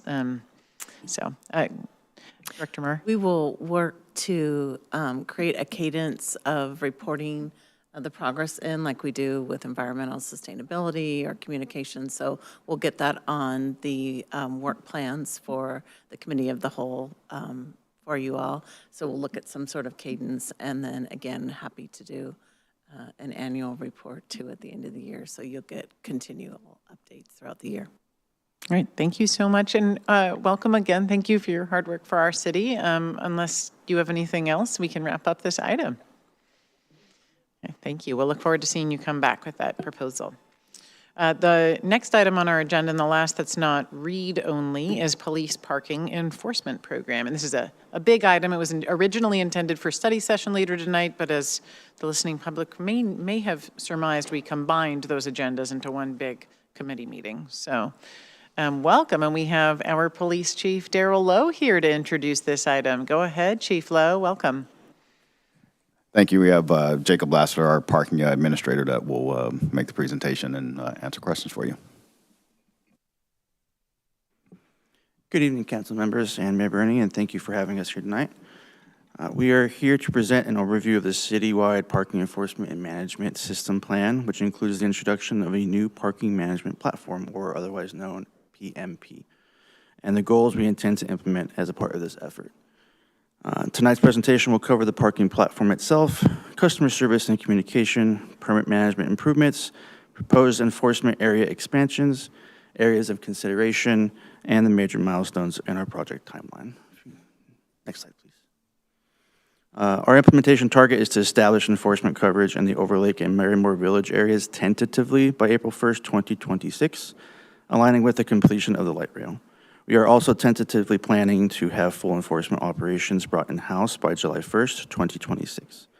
Overall, our goals for parking enforcement unit and the associated management systems are to ensure efficient use of the city's parking supply, support the urban transition underway in partnership with planning and public works, and deliver consistent enforcement across all existing and expanded services. To begin, I'd like to walk through the parking management platform to provide a clear picture of what the system will deliver. Once awarded, this offer will be offer a turnkey solution for all enforcement-related needs. This includes citation issuance and management, permit administration, towing coordination, and all associated administrative tools. The platform will also support payment and billing functions and will offer a customer portal for managing citation payments and permit activity. Additional modules such as special events and e-ticketing can be added as needed. In order to complete this required TIS vetting process and vendor setup, we are planning, per council approval, a new contract with Redmond Parking. This will include an initial 6-month term with 2 3-month extensions or a possible full-year contract. And this is needed to ensure continuous enforcement coverage in downtown during this transition. The extension to Overlake and Marymoor Village will no longer be covered by Diamond. The TIS and installation process is also extensive, and the timeframes in this presentation are estimations. These estimated timeframes are roughly 2 to 3 months each. Next slide, please. I'd like to briefly highlight our plans for customer service and community communication. We're currently undertaking a full redesign of the parking webpage to make information easier to access and understand. The updated site will include refreshed and newly added maps for downtown, Overlake, and Marymoor Village enforcement areas. It will also feature clearer guidance on citation payments, recent permit changes, and how to purchase permits. Additionally, we'll be updating our contact information so community members know exactly how to reach us with questions, concerns, or complaints. We are also currently working with communications teams to develop a comprehensive outreach plan for the City of Redmond community. As part of this effort, we plan to mail postcards to all businesses and residents within 100 feet of the new enforcement areas to ensure they are aware of upcoming changes. In addition, we'll be including an update in the Economic Development newsletter to further broaden community awareness. We are still meeting with communications, so this communication plan is being further developed. The new platform will also significantly strengthen our permit management capabilities. It will support multiple permit types, online sales, billing options, customizable timeframes, and documentation verification. As part of this transition, we anticipate moving away from the single current permit model and implement multiple permit categories, including low-income senior housing permits, business permits, and a standard permit as well as moving away from physical permits to digital permits. As shown in the packet, the enforcement expansion includes new areas near Anderson Park within downtown core, as well as the Overlake and Marymoor Village neighborhoods. We are also planning for additional expansions into municipal campus, such as the City Hall lot, Municipal Garage, and the Redmond Senior and Community Center, as well as Fire Station 11, Hartman Park, and Idlewood Beach Park. We are working closely with Parks and Recreations for this planning process. I'd like to take a closer look at the expanded enforcement areas. The map on this slide is actually from the Urban Center study, parking study back in September, as the downtown framework remains consistent. You'll see that several existing 2-hour spaces will now include extended by permit options. We are also introducing new managed parking areas around Anderson Park. In Overlake and Marymoor Village, the plan is to add 2-hour time limit spaces and extended permit spaces. These allocations are based on each area's proximity to the light rail and commercial activity. Downtown will include 442 spaces, with 375 designated as permit spaces. Overlake will have 101, 85 of which are permit, and Marymoor Village will have 41 which are for permits. Updated public-facing maps for downtown, Overlake, and Marymoor Village are currently in development. Parking enforcement will also extend beyond time limits and permit checks. We will also be addressing violations to fire lanes, yellow curbs, cross-hatching, and other similar parking regulations and ordinances. Both municipal campus and our park facilities will have area-specific enforcement considerations. We are actively coordinating with Parks and Recreation to clarify enforcement needs for the City Hall parking lot, Redmond Senior and Community Center, and Municipal Garage.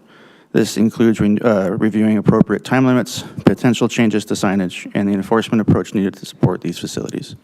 We're also evaluating a validation software option to better support parking behavior.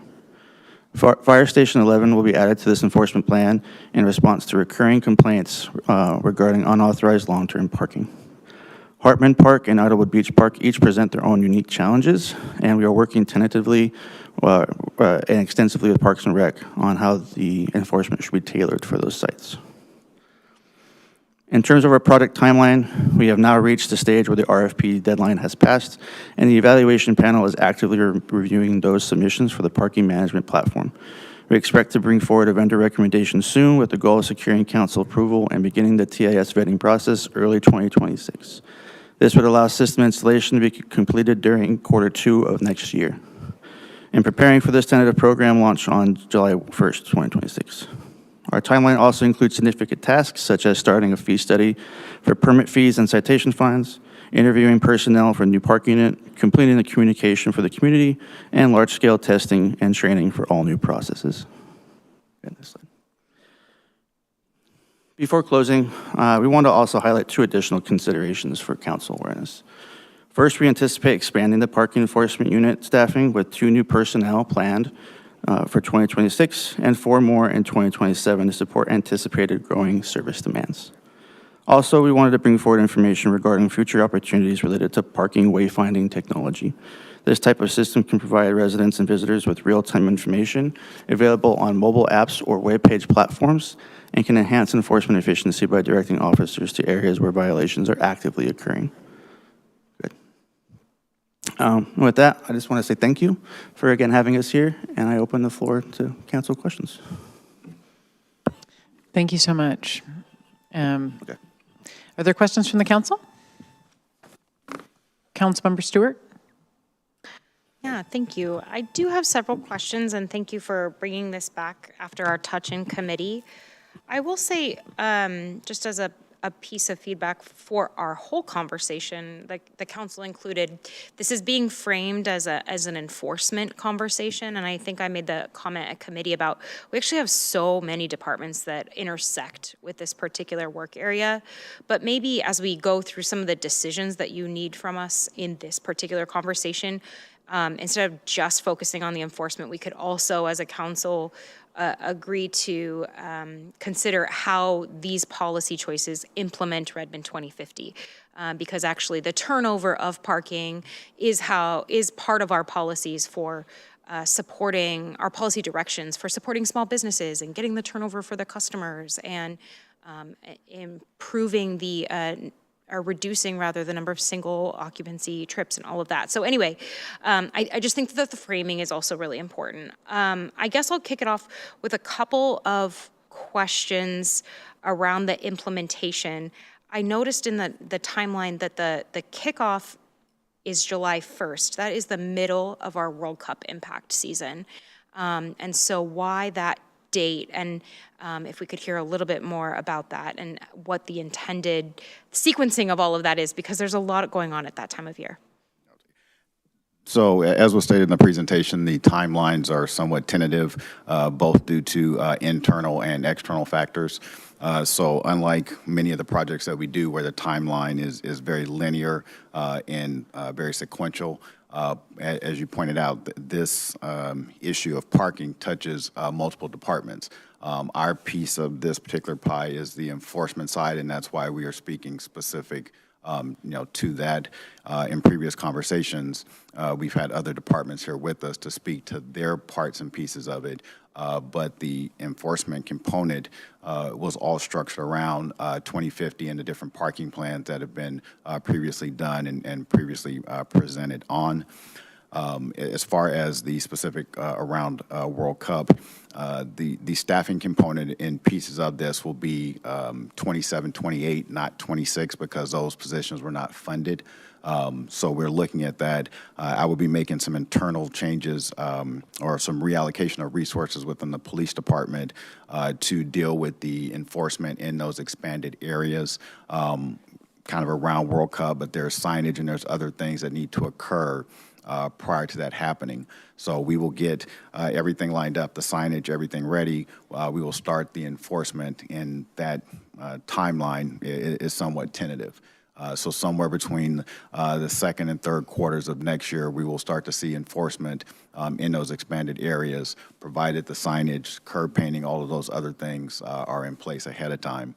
And then that, as was stated in the presentation, will all be communicated out to the residents and the business community prior to any of that occurring.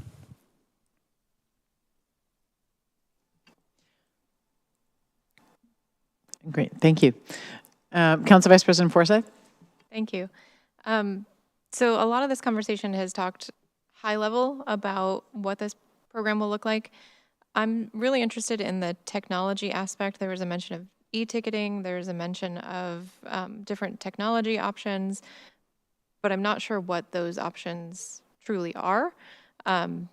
Given the time we're in, I'm not excited about more technology in this area.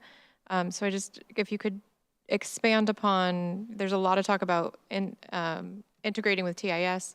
What is the vision for this? So the vision is, and most parking enforcement occurs from a technological perspective. I'll call it the elephant in the room. Parking enforcement is done with license plate readers. That is the way that cars are geotagged and timestamped to a specific location for enforcement. We can't talk specifics because a vendor has not been selected. They are reviewing the RFPs currently, and I believe the due date for those are the 12th. So once a vendor is selected, at that point, we will be able to have a more detailed and informed conversation specific to what technology, what the platform is, et cetera. So that will be coming back to council, at a later date. Okay, thank you. I think in my head, I always think of the chalk mark on the tires. This is clearly not that. So thank you for the clarification on that. I know you and I at one point had a side conversation about a technology that is embedded in the street. Is this that technology, or is that off the table at the moment? Perhaps. So we're looking at multiple technologies to include a device that's similar to a bollard that is able to do it. There's also things that are similar to, I call them bot dots, but the dots in the street, but they have technology in them for some of the curb space management. So again, we don't have the specific products identified, but once we finish the RFP process, we can then come back and better talk about what technology we will be using in which locations, because depending upon what the technology is, it may be better suited for downtown versus the parks. So I'll say to be determined and to be continued. Okay, I will hold the rest of my questions. Thank you. Thank you. I will say some of that Internet of Things technology that can go into the street can be really helpful for some of the wayfinding that I think is for the vision of where you would be able to know where in downtown open parking spots are. So I do love that part of thinking about that for residents. Councilmember Nueva Camina. Thank you. Thank you for the presentation this evening. My question is a bit in the weeds.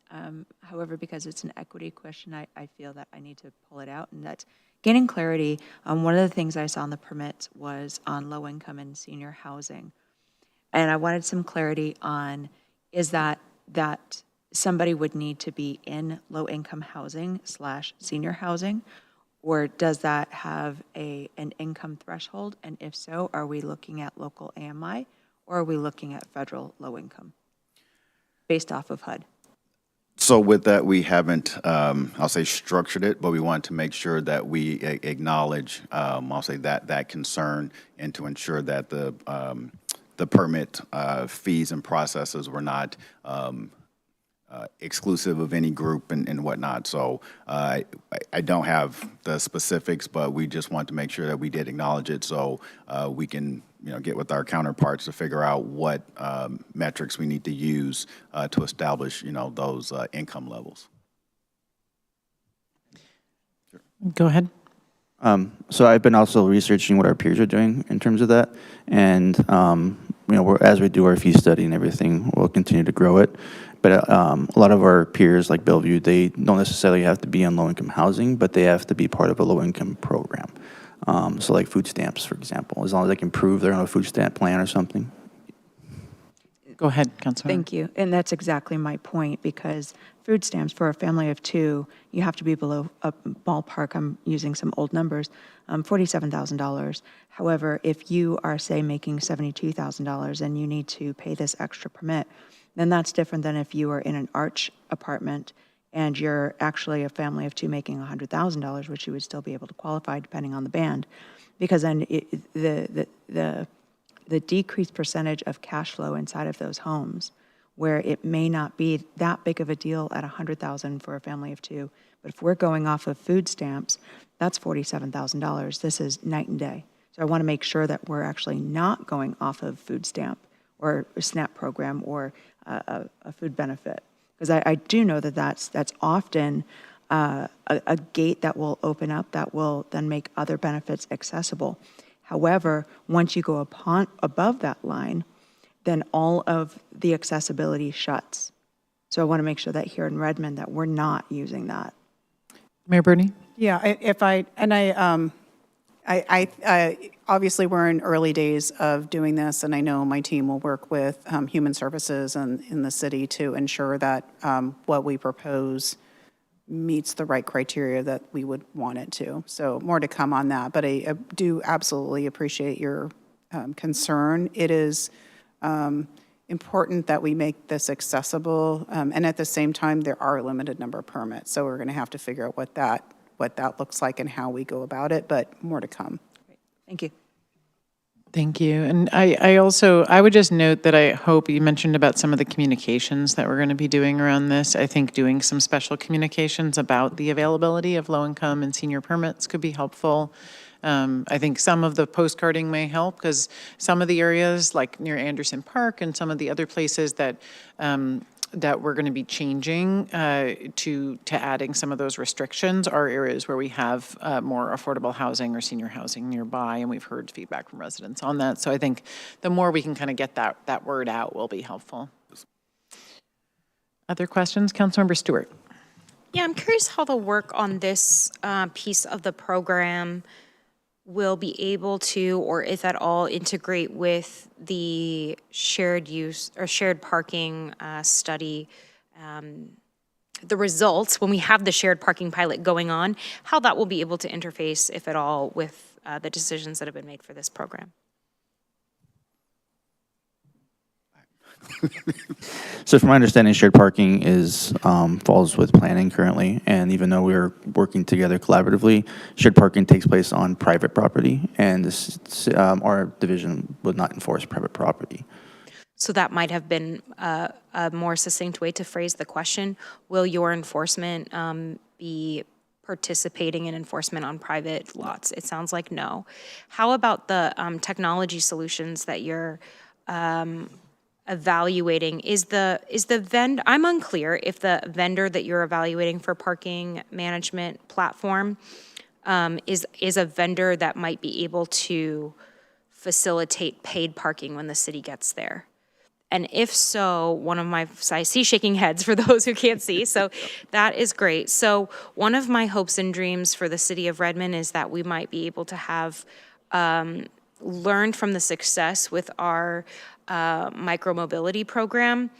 The council chose to have just one vendor in the city in order to reduce confusion. And I visit other cities where they have several different micromobility vendors all on the street at one time, and it just makes it overwhelming to engage.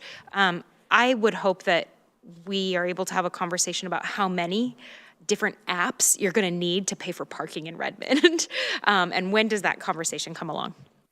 So that will be forthcoming, and the goal with this is to make it as user friendly and customer friendly as possible. So to minimize the number of apps, we've looked at our surrounding communities and familiar with the apps they use for parking. So we would like to try and keep it consistent. So we're not going to come up with XYZ app when most people probably have pay by phone or one of the other ones, because that's what the region uses. So we will make sure that it's consistent. Basically with the region as well. Thank you. And just to clarify, the proposed steps in the upcoming year are not focused on paid parking. That's kind of a future days. Correct. So right now we're trying to get the framework and the infrastructure in place to bring it internal, and then it will roll out. In phases. So one of the main phases that we will be in after the vendor is selected is the internal TIS process to ensure compliance with, our system regulations and our network, et cetera. And then we can move forward with getting the infrastructure in place. Right now, while we can physically issue citations, that's not something that we had previously done.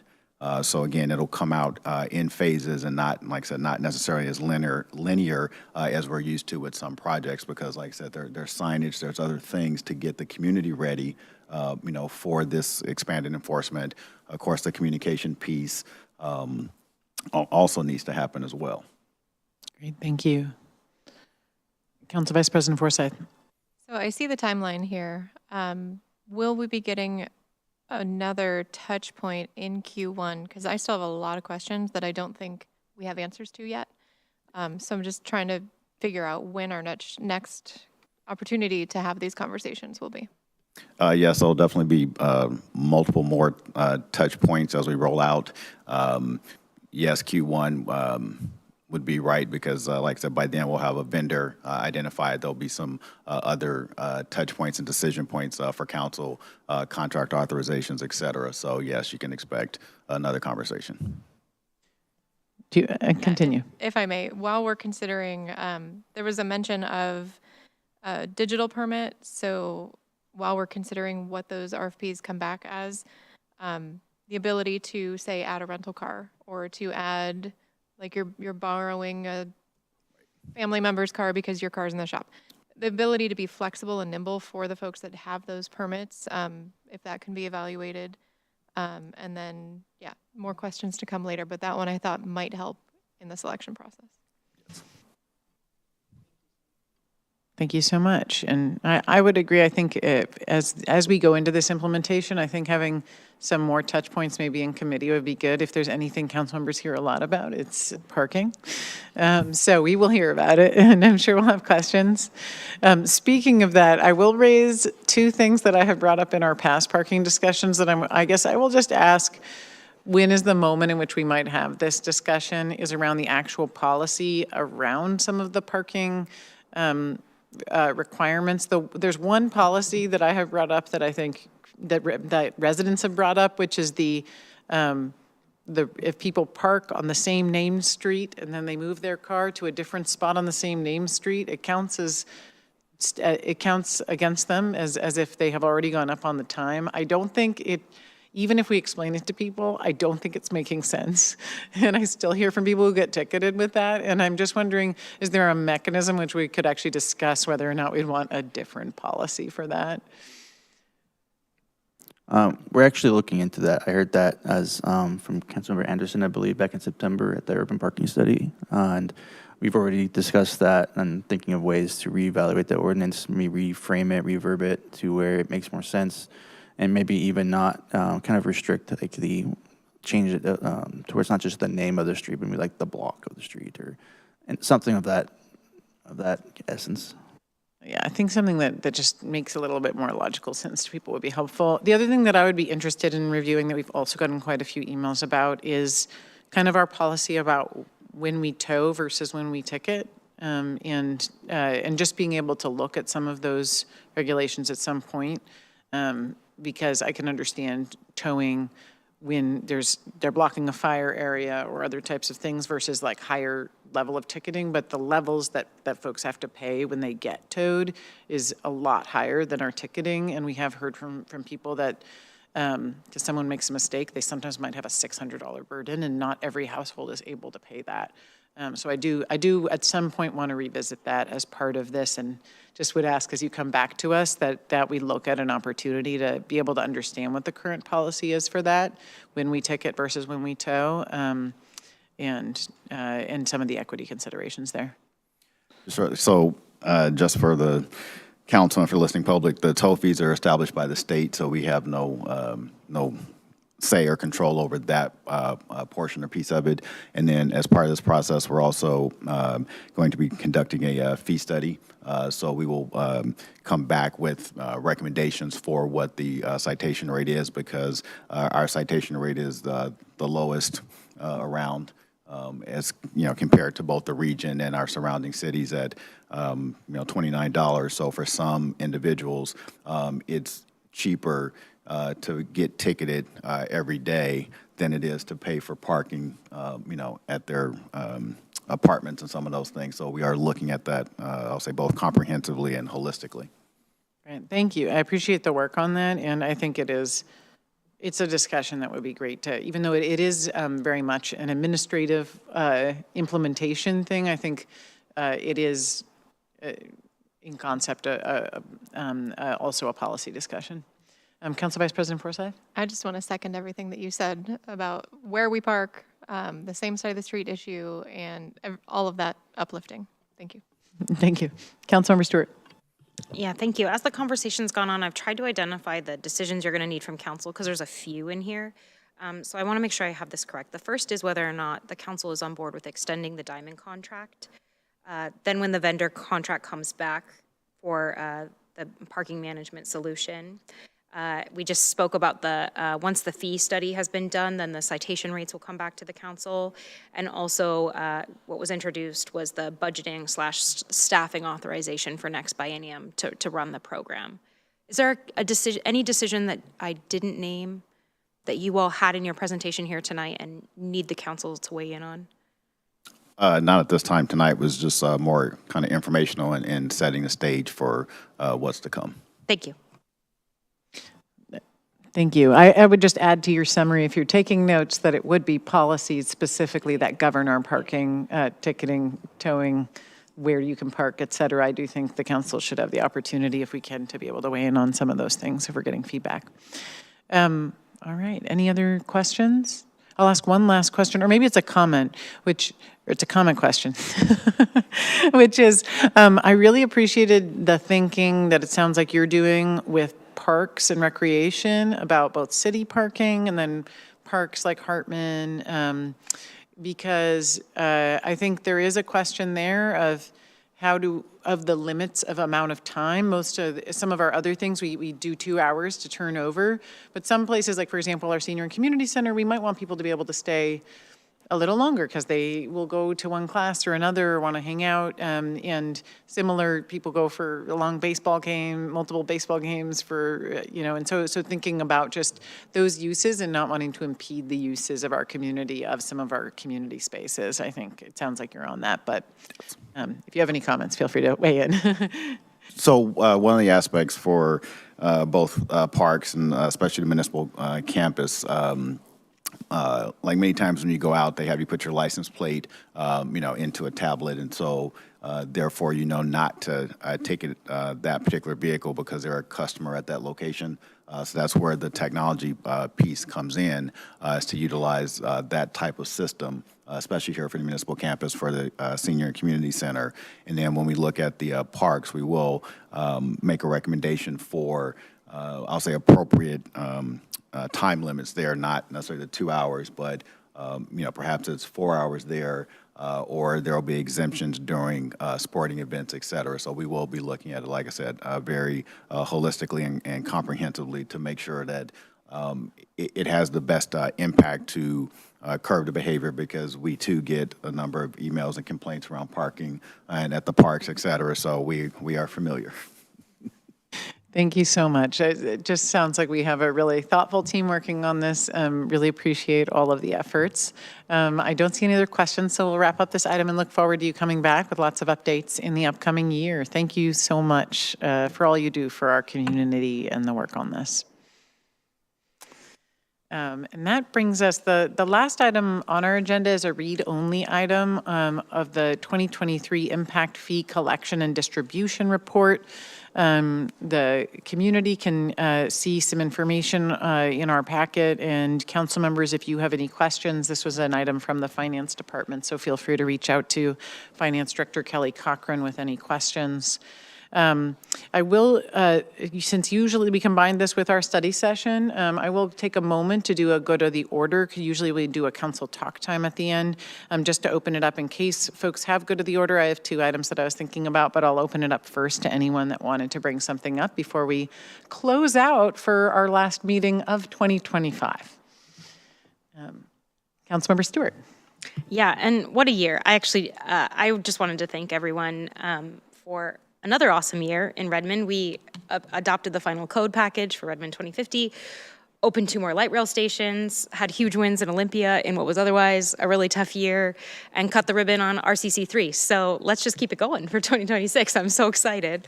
There is one work item I wanted to follow up on. It is a pending item from the council retreat. At this year's retreat, we created a set of agreements for how our subcommittees would be managed and chartered.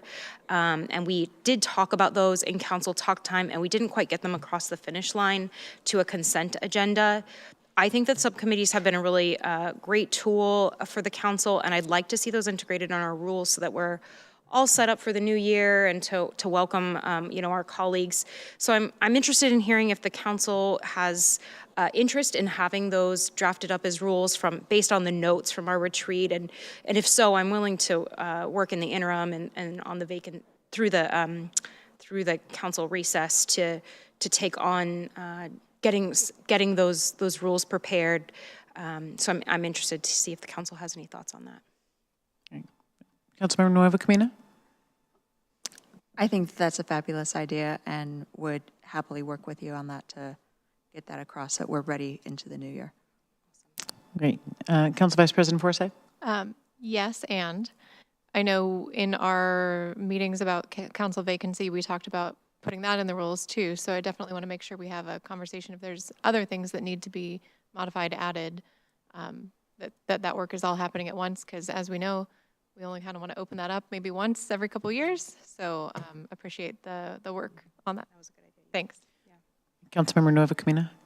Well, I didn't take the space to do the yes and. So I was making sure to say the yes. And there was another thing that we had talked about in our council retreat, and that was around what our standard procedure is around attendance and what that looks like, and some changes that we wanted to make in there. So happy to also work on that so that we're starting fresh in the new year with what we want that looking like as we move forward. Great. I think these sound like great items, and I'd be happy to be your third working on that if you're interested in having a group of council members look at something to bring back for future study session. No, we have a task-oriented group who is going to do a little work and maybe come back kind of early in the new year. And thank you all. That's great. Yeah, we got a little list here going now, so I appreciate that. And let's talk again in the new year. Yeah. Great. All right. Any other items, Council Vice President Forsyth? I just want to say it's been an honor to be in council leadership these last 4 years with Council President Kritzer. It's been fun to swap roles and make sure that we are having a cohesive council experience. I've really learned a lot and grown through the last 4 years through being in this leadership role, and I am not looking to be in council leadership next year. So I just want to uplift the idea that it is a council leadership team, and that those roles really do support each other and be the collective voice of our council. And I look forward to whatever form that takes in the new year. And it's been an honor. So thank you all. Thank you so much. And yeah, you jumped in on one of my talking points. So I will just say also, I wanted to express to the whole council a deep gratitude for electing me to serve in the last 2 years as your council president and as vice president before. It's truly been an honor to work with each of you, and want to recognize our council members whose last meeting it is as well. It's really been a great opportunity to get to know all of you and to figure out how we can best work together to serve our city. And I appreciate being able to serve in this leadership role. I also do want to recognize the partnership with Council Vice President Forsyth these last 4 years. It's been really wonderful to build a lot of this together, and I just want to thank you for that partnership and in that work together. And I also want to thank Mayor Bernie for the collaborative work, and I look forward to our council and the mayor's office being able to work together in the time ahead. I also will note, just since the next item on our agenda in January will be council elections, that I also support having these leadership opportunities go to new voices on the council. So I likely will not be seeking a council leadership role. So just putting that out there, and appreciate that that is a culture of our council, to be able to give different people opportunities to lead throughout. So the only thing I wanted to note for the council as well as an update is that I wanted to thank Deidre Marr, who has been our legislative coordinator. She has wonderfully gotten a new role in the clerk's office, so she will not be going far, but she won't be serving as our legislative coordinator starting in the new year.